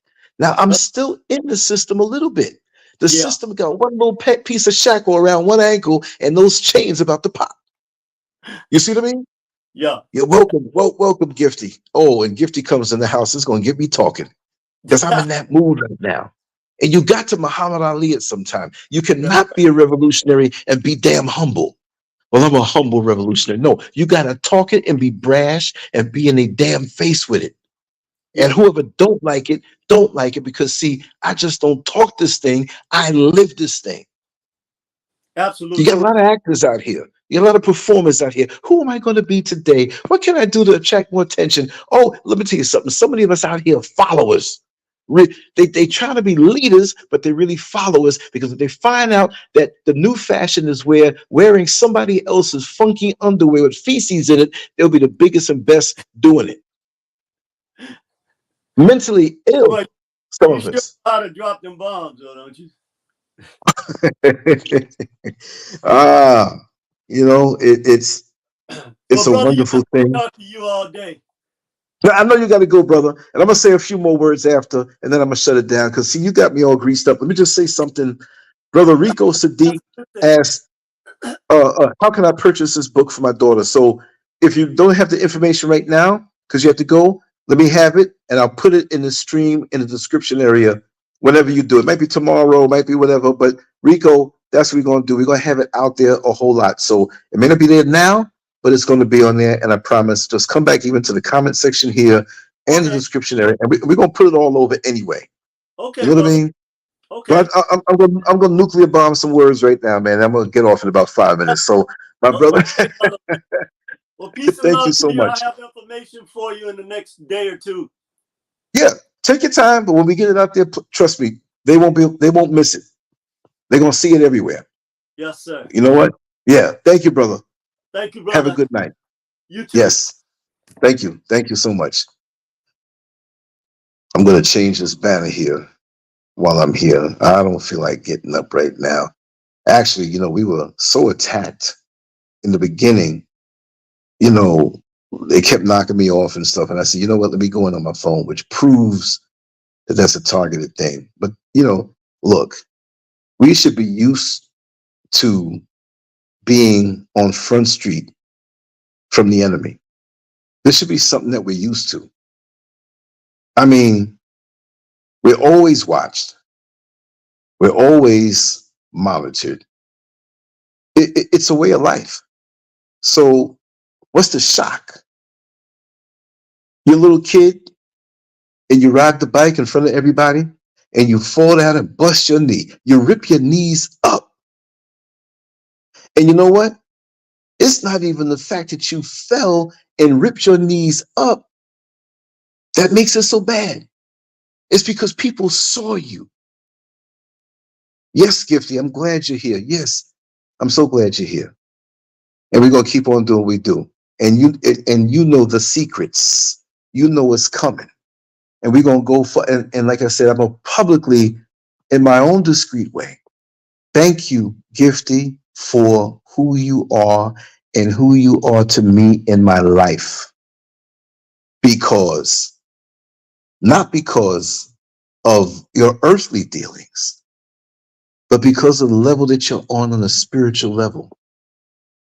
And I have to say, on a spiritual level and even a practical level, you are like custom model to Mike Tyson. Mike Tyson was out there kicking butts in the ghetto before he met custom model. But custom model saw something in him and took special interest in him and helped him in many ways and encouraged him. And Mike Tyson took to it like a duck to water. And so I thank you. I thank you. I thank you. And I'm going to tell you, the conversation that we had yesterday fired me up, just like all of your other conversations with me. And if you understand in the world the position that Sister Gifty holds, I make a joke of it and say, you got no reasons to F's with me. You know what I mean? But you give of yourself. And I'm never going to let you down. And just like now, in the triple darkness of the woman's womb when she's pregnant and impregnated. We don't see the baby yet. She don't even know herself until she realizes her friend didn't come that next month. So in the triple darkness of my new growth, in my new level, something's coming, but the world can't see it. And we're going to keep on going with this. And all I know to do is fight. This is why even after not being in the gym from April of 1985, right after my last competition, somehow, some way, I feel strong. I'm mental, physical, and spiritually in line. Now, sometimes I need a tune-up. And that's where Sister Gifty comes in. She gets up under the hood, up under the suspension, and says, hey, you a Lamborghini. Stop driving around here like you're an old Camaro that's not cared for from back in the 70s. You understand? So we all need that boost. But right now, I am not apologetic for who I am. I can't apologize for the experiences that I've had from when my little baby ears heard the actual voice of Malcolm X on 125th Street. I'm sorry, I can't apologize for that. I don't have to be a social media creation trying to figure out a way I can manipulate a persona to be impressive. All I got to do is sit here in front of the mic and talk because it's real. I don't have to rehearse to be who I am. All the experiences that I've been through has been like that piece of marble that was just a big block square of marble. But somebody skillfully took their hands with the chisel and the mallet, and every painful stroke of that chisel that took a piece away from me was actually adding into the form of who I am and who I am to be in my own little way. I'm not talking big. The Creator's behind me and upholding me. I am big, not because of me. And this is what half of these Negroes out here with their esteem issues trying to work it out on social media with the crooked foundation of trauma that made the foundation crooked. Go back and heal yourself. Social media is not going to do nothing for you. There ain't no real revolutionaries being formed on social media. You already got to have that in your walk, in your talk, in your thoughts. This is no, well, let's plan this out. Yeah, you can accentuate certain things to come off a little better. You can have a revolutionary spirit and cut your words the wrong way, and maybe somebody has to help you to speak a little better. Well, maybe you should lose 20 pounds so you look a little better on the camera. But what it is at the core, it's already there. We bring our food home from the grocery store. We pick it, the vegetables, the potatoes, but we bring it into the kitchen to bring out what it is, the nutrition that's already there for us. We don't have to make the potato's already made. We just peel it and put a little heat on it and put a little seasoning on it, and we have a good meal. But we got to trust in what this universe is going to do for us. We got to stop running scared, talking revolution, and being scared to be on the front line. I was never one of them Negroes. I was always this way. Even when I was in my youthful, foolish phase of not being able to tell the pretty young girls no, I was still that guy. Be who you're supposed to be. Stop trying to pretend to play on the team in a position that you're not built for. If I'm a floor sweeper, and that's what I'm supposed to be, I'm going to sweep the floors to the best of my ability. If I'm a person who's speaking in front of lots of people and they ask me to clean the toilets, I'll gladly do so. I get in where I fit in. And that's the real way that we are supposed to shape shift in the revolution. And that way the enemy will never know who we really are. But we get too pumped up. The numbers get bigger. On social media, I've been had numbers, man. And deleted channels and got numbers back again. Right? just like in Trouble Man, and had to start all over again. But what's in me, you cannot compromise. I've had the offers. Come on and join this secret handshake group, and we can ascertain that you will get fame and you'll be known. First of all, I ain't doing this to be known. Or I'm known in the spirit realm the way you should be. It's where you could look at somebody and see the good in them or see how rotten they really are. So I smoke screen it sometime. When I'm around in the hood, I talk like I'm from the hood. When I'm around the so-called people who may be lettered and dignified, I can hold a conversation with anybody. But I know what my role is. In this day of spiritual warfare, when you don't know what's around you, you better be a righteous chameleon. You better be able to get beyond yourself and get out of your own way so you can serve the purpose of the greater good for the whole righteous team of creation. But too many times we get so intoxicated in hearing ourselves talk. Right now, every day for me is total silence. Every day for me is deep meditation. So when I choose to venture into the madness of the city, I look at people and I can read them like a cheap novel. We all have that, but we got to get away from the confusion, get away from the madness, and get away from thinking we're going to feed ourselves righteously on spiritual junk food. There's going to come a time it's got to be real or I can't do it at all. And it's not about my chronological age because I don't feel no different than 20 years old, to tell the truth, even though I'm 3 times that age. See, it's the mind and the spirit that preserves you. The sense of urgency to live and fulfill the purpose when you wake up every single morning and you say, my God, what is it I'm supposed to do? What is it next that I'm supposed to do? You wake up with an enthusiasm that before your feet touch the ground or the floor, you have this enthusiasm and you attack the day righteously.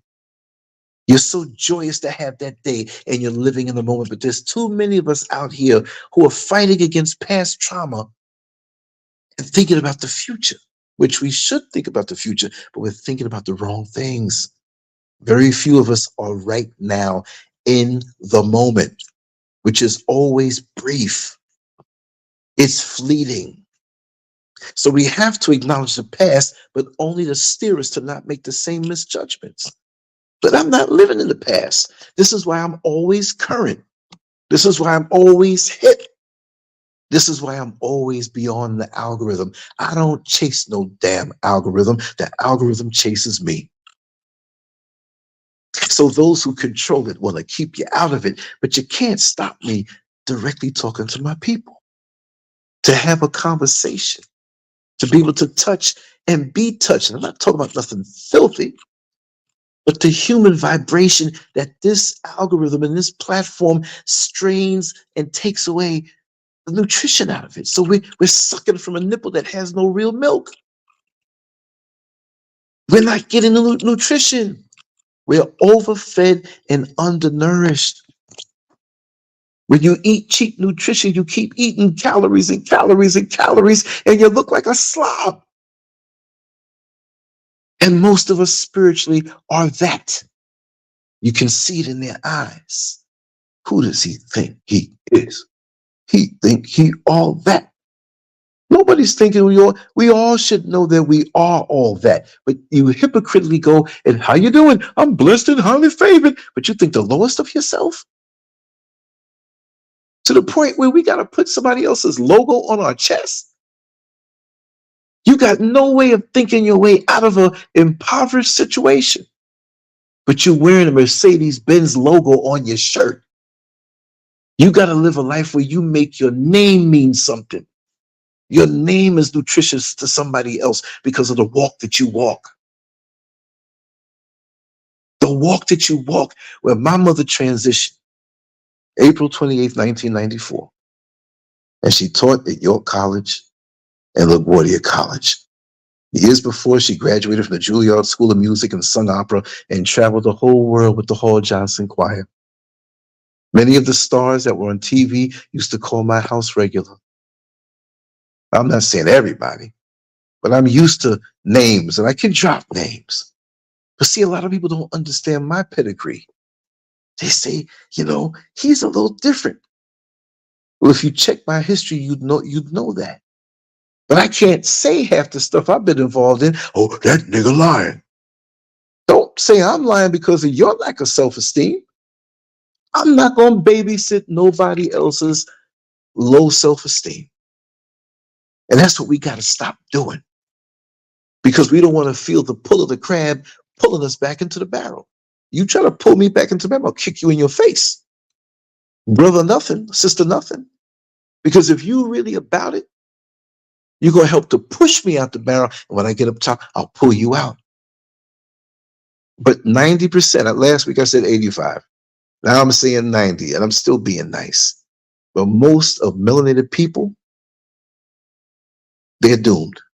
They have doomed themselves because of this social media, because of the thirst for attention, the thirst for acknowledgement in a world that don't give a damn about you.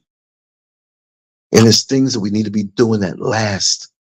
It's not about lasting and having our name talked about for the next couple hundred years. Some of us, our name will last long and be talked about, but that's not where it's at. You know where it's at? The vibration you put out to the world.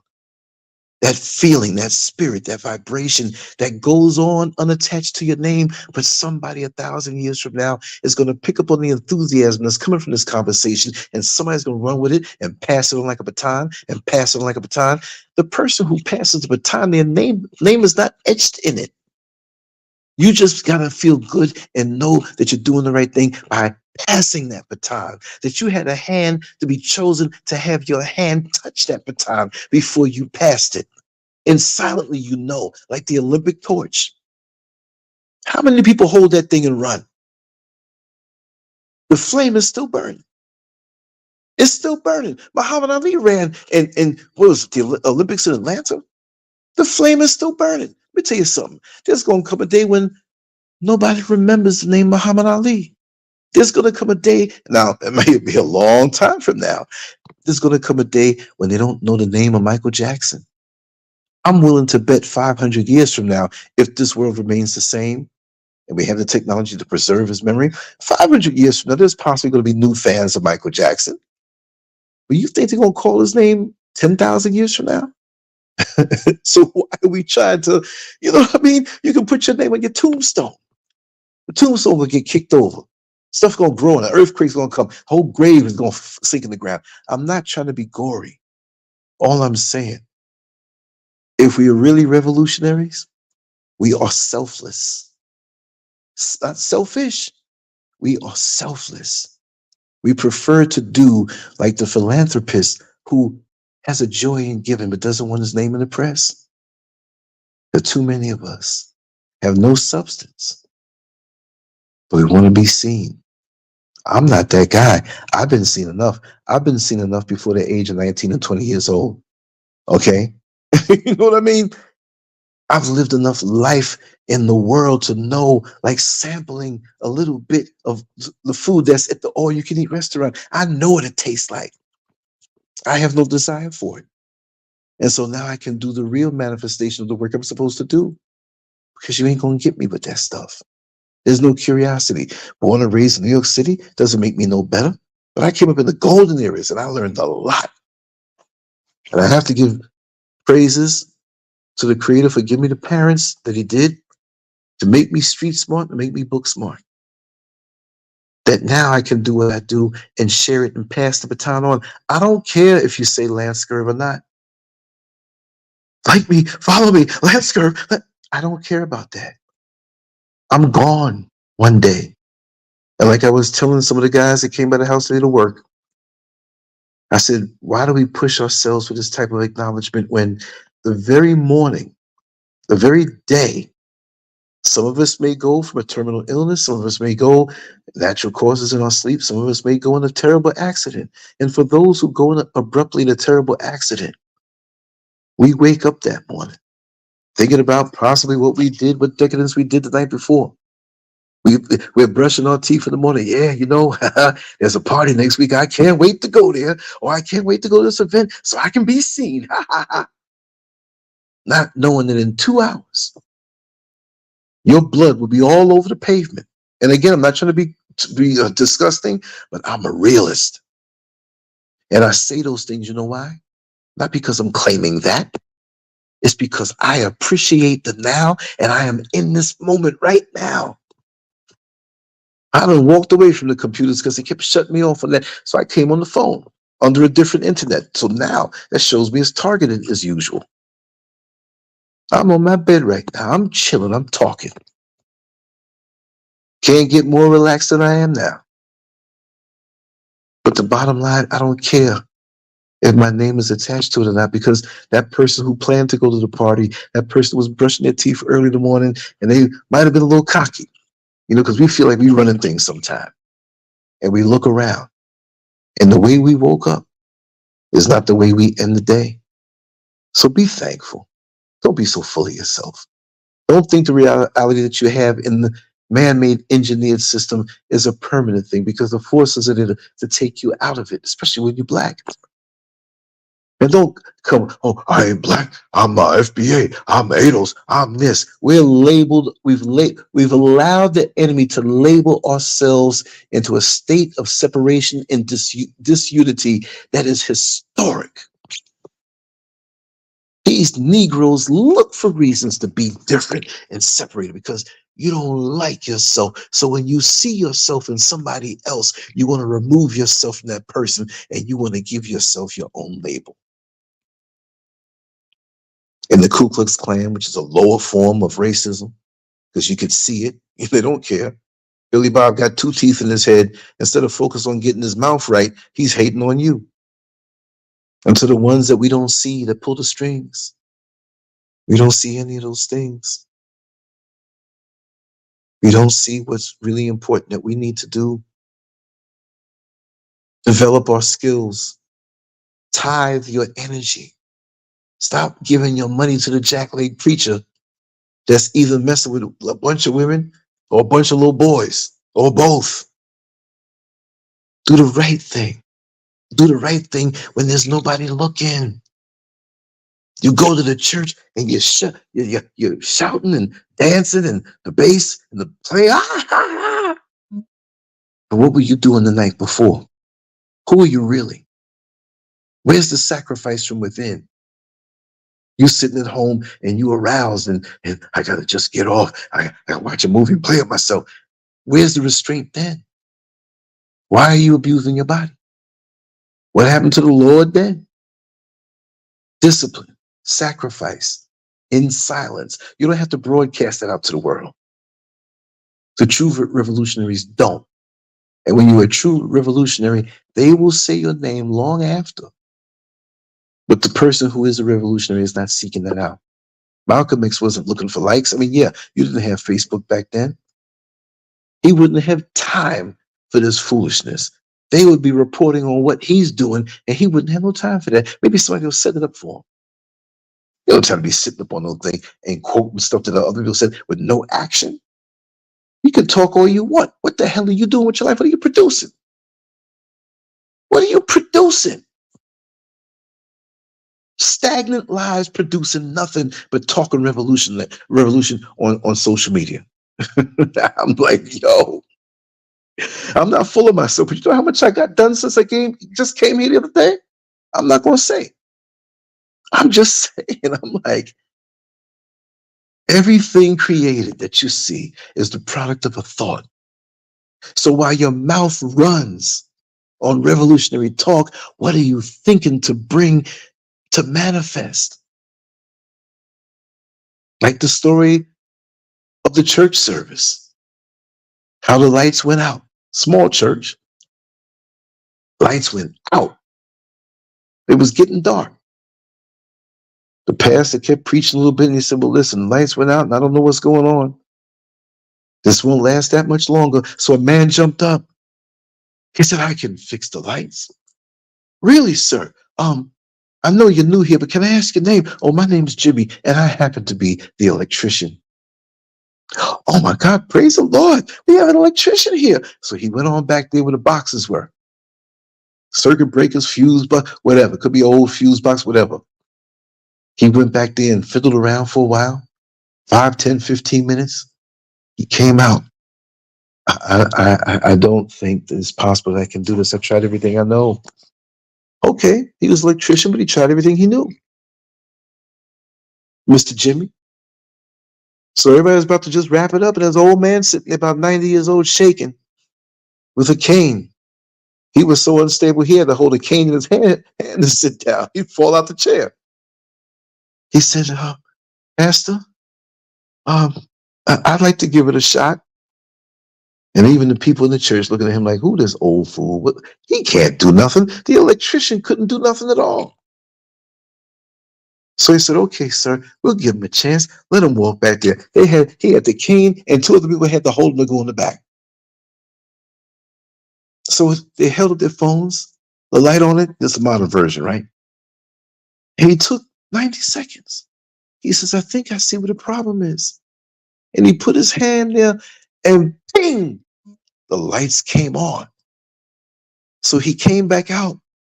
People were praising and shouting and praise the Lord. And he said, I'm glad that I can serve you today, but I have to get home and take my medication. And I have to get my meal. I'm up in age and have to take care of myself. And so they said, well, listen, you didn't tell us your name. He's like, listen, I'll be back next week. That's not important. And so when he was there and left, everybody said, do you know him? He said, no, I never saw him before. I know who it was. And they said, who? What's his name? He's the electrician. See, he did the job. He didn't have to say who he was. He did what he had to do, and now the people know him through his works, not through his mouth. And that's what we have too much on social media now. Too much mouth and not enough works. Shut up sometime. Meditate sometime. Cultivate. Like I said, everything that you see out in front of you is the product of a thought.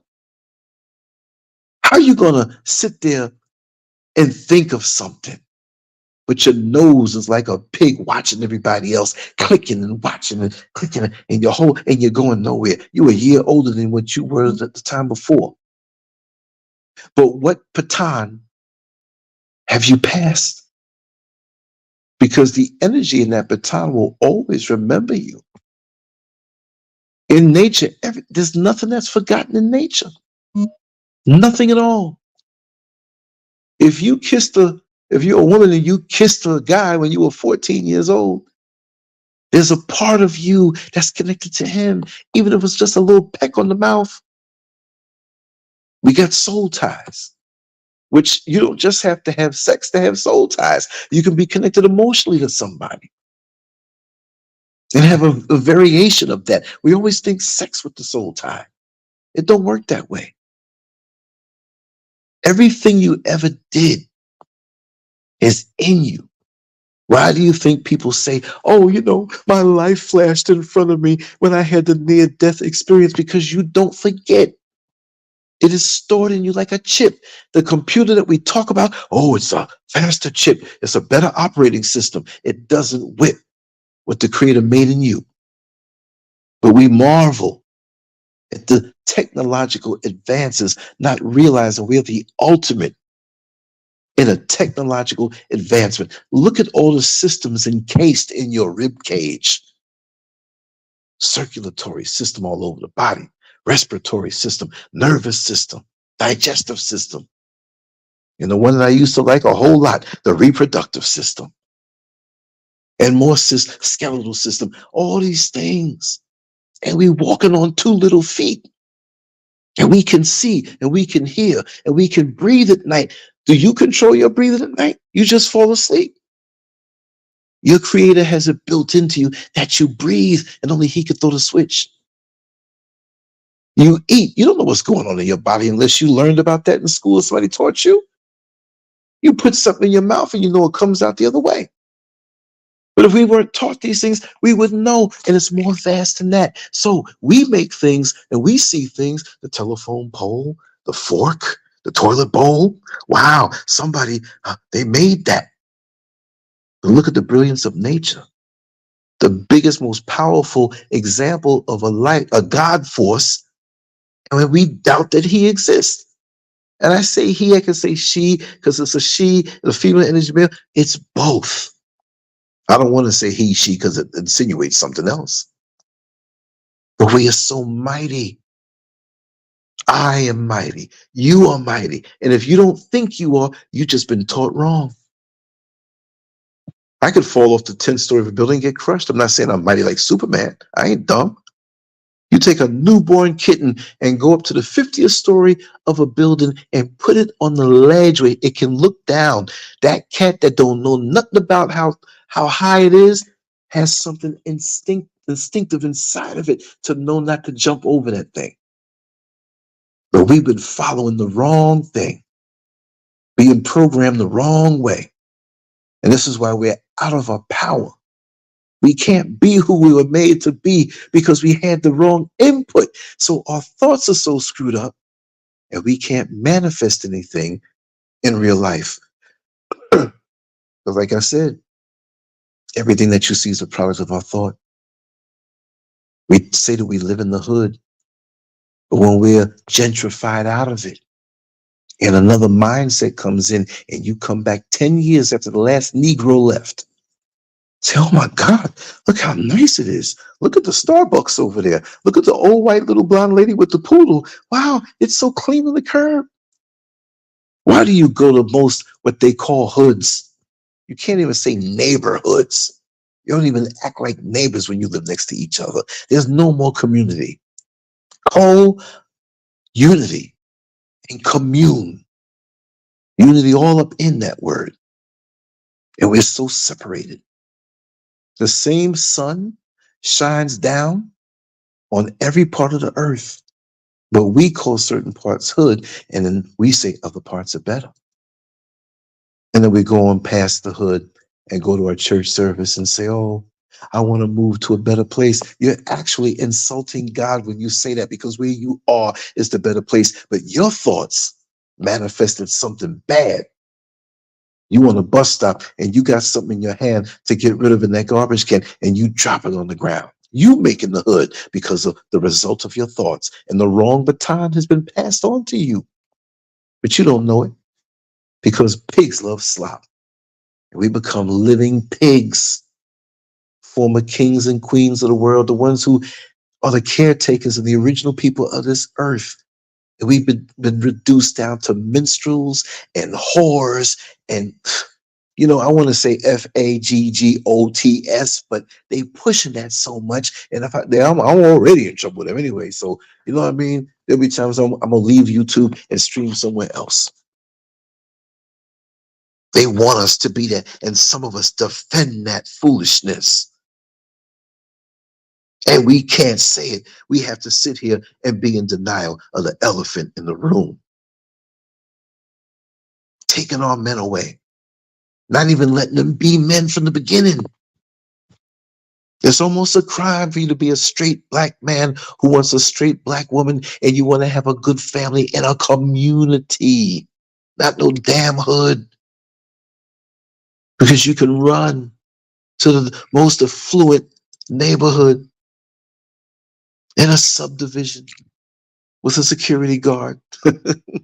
And you bring your hood ass up in there and bring enough of y'all up in there and you tear it down. The white man holding me back. Is that why your neighborhood is so filthy? Because the white man is holding you back? I don't see no white man around me. Ain't nobody holding me back. I'm going to live in a righteous luxury. I'm a simple man. I don't need to have all this expensive stuff around me. I'm saying I deserve it. I'm made from the best, by the best. Do you expect a Mercedes Benz or a Jaguar or a Maserati or Lamborghini to come rolling out like a piece of Sanford and Son pickup truck? Blowing out black smoke, can't run? You got to pour antifreeze in it every time before you start to pour water in there? Some jalopy? So why are you going to insult the creator and carry yourself a certain way? Nose like a pig all in the mud. You got work to do. You got work to do. Sometimes a little more visible where your name is up on the marquee, and sometimes nobody ever knows you. What baton are you passing? When my mother passed away, transition, because her energy still exists. We all are that. Sometimes our energy is a little negative and sometimes it's a little positive. Let me tell you something what I learned one day. In my house in New York, long before I sold it, I was fixing up different apartments to be rented. And I was too lazy.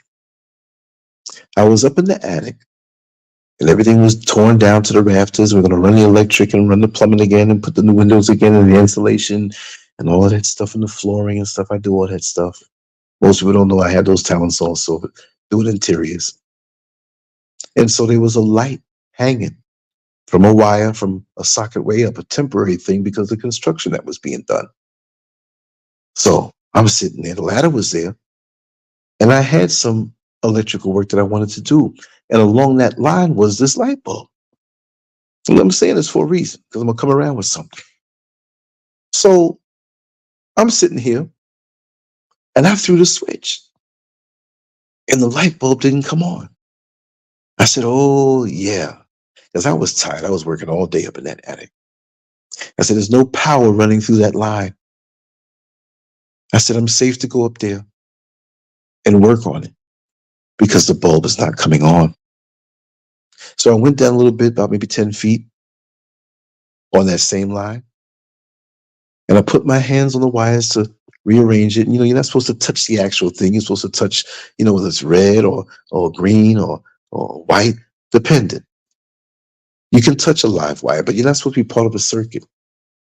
I grabbed those wires because I knew there was no power in those things and got the shock of my life. Well, how can I get shocked when there was no power in the line?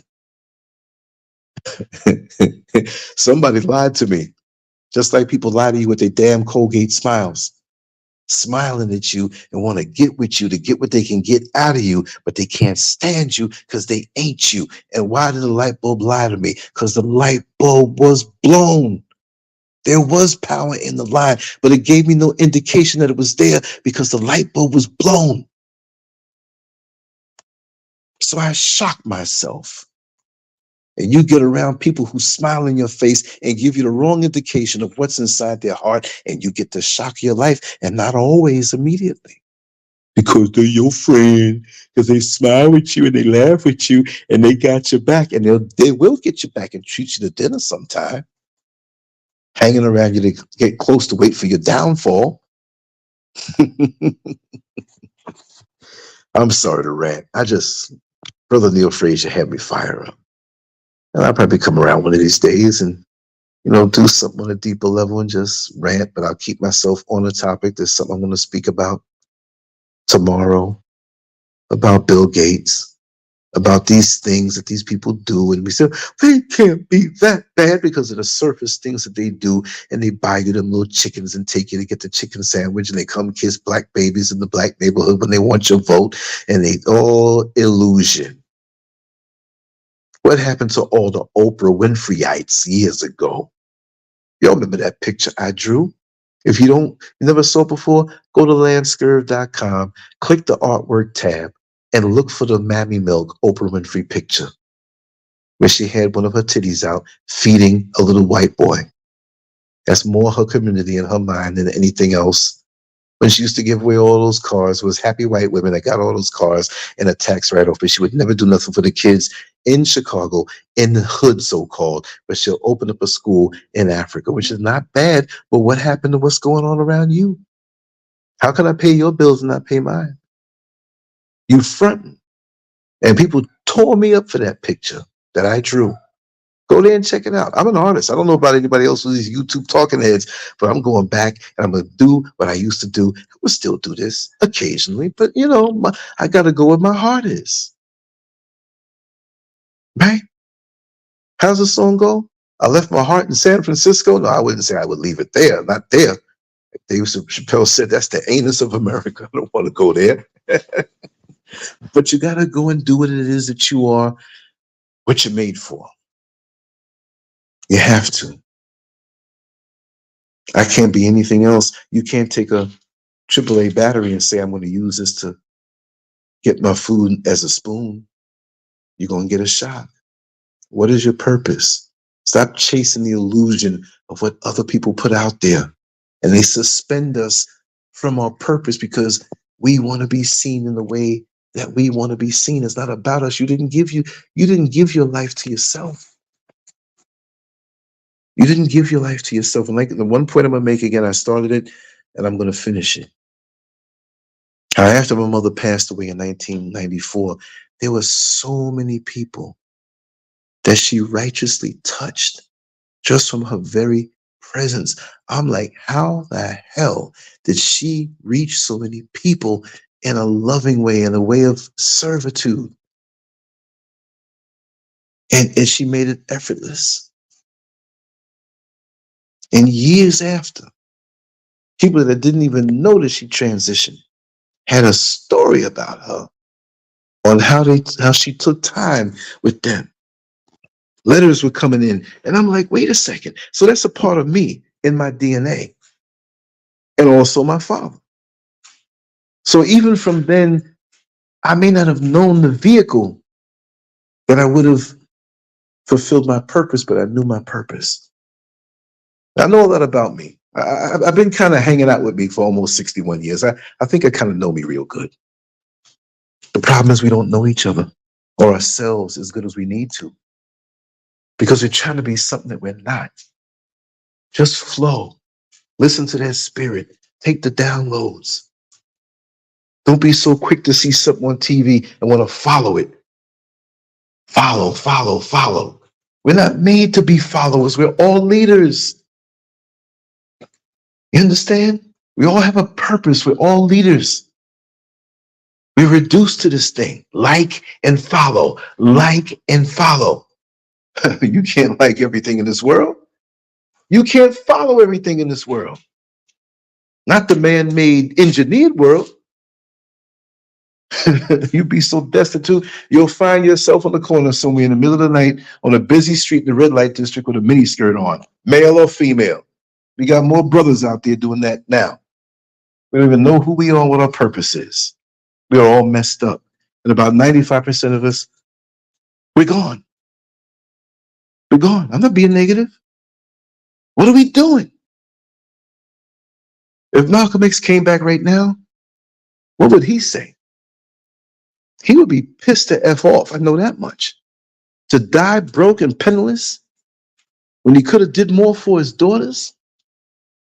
I met one of his daughters about 2-3 years ago. No, not 2 or 3. I've been here going on 4 years, so it couldn't be that. But in Orlando.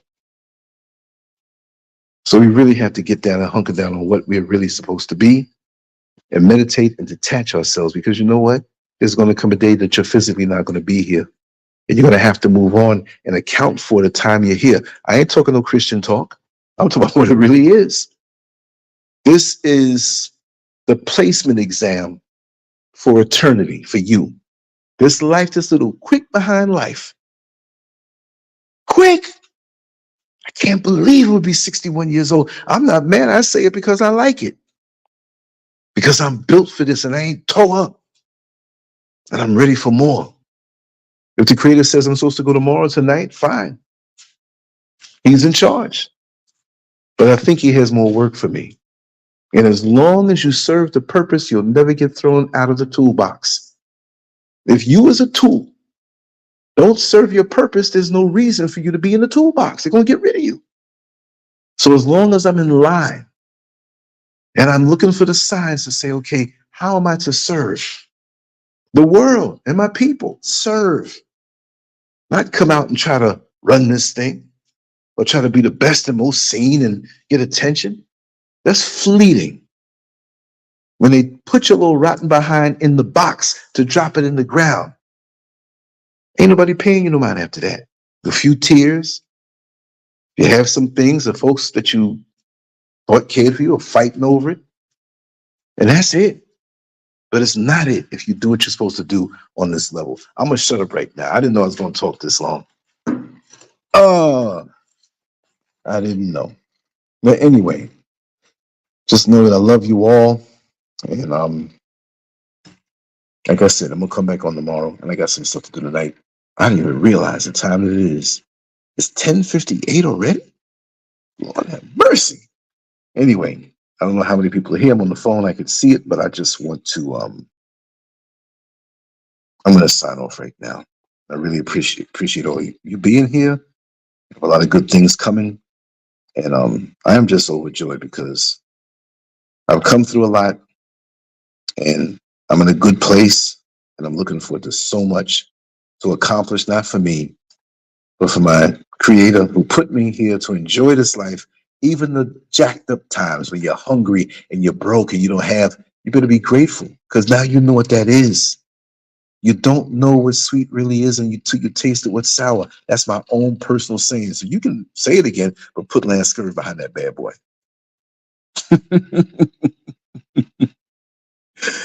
And like my other saying, my other personal saying, I'm going to etch this bad boy. It's better to initiate change and let change initiate you. See, change is coming. Best that you have a say-so and pick the change. Because if you try to stay and think things going to last forever the way they are, it's not going to happen.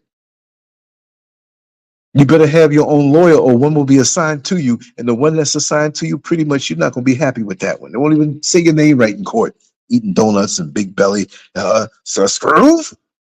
Lawrence? What's your name? Anyway, that's a whole other different subject. I'm going to sign off right now. And I just want to let you know, we're rearranging the furniture. We'll invite you on in. We're doing a little internal work right now, so to say. All right, y'all. Take care. I love you all. Thank you so much. See you next time. So, hello, this is Martha. Actually, today I got to meet my friend Lance. Yes, I got to meet my friend Lance. This is my first time meeting him in person, and he's a very kind man, seriously. I do talk with him on phone, on WhatsApp, but I've never got to meet him. But today, he's just extraordinary. He's very, anything you want to know about life, anything you want to know about just human, anything you want to know about life, please. YouTube, Telegram, Instagram, Twitter, all the social media channels, you got to find him there. He's very inspiring. He's very positive. If you want anything positive about life, please subscribe to LANCESCURV. And then every day you got to see different videos, different talks, different topics about life. See you.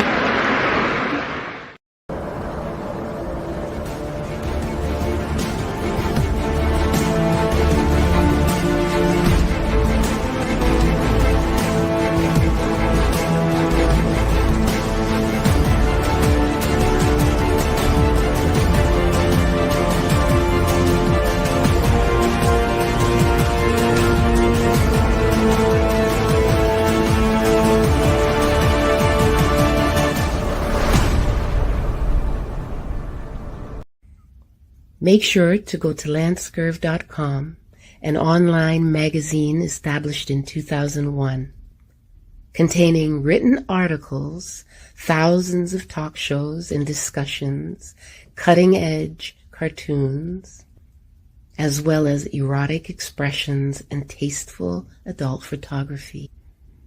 It's definitely not for the faint of heart. Once you get a taste of the world of LANCESCURV, trust me, you'll be back for more. LANCESCURV.com.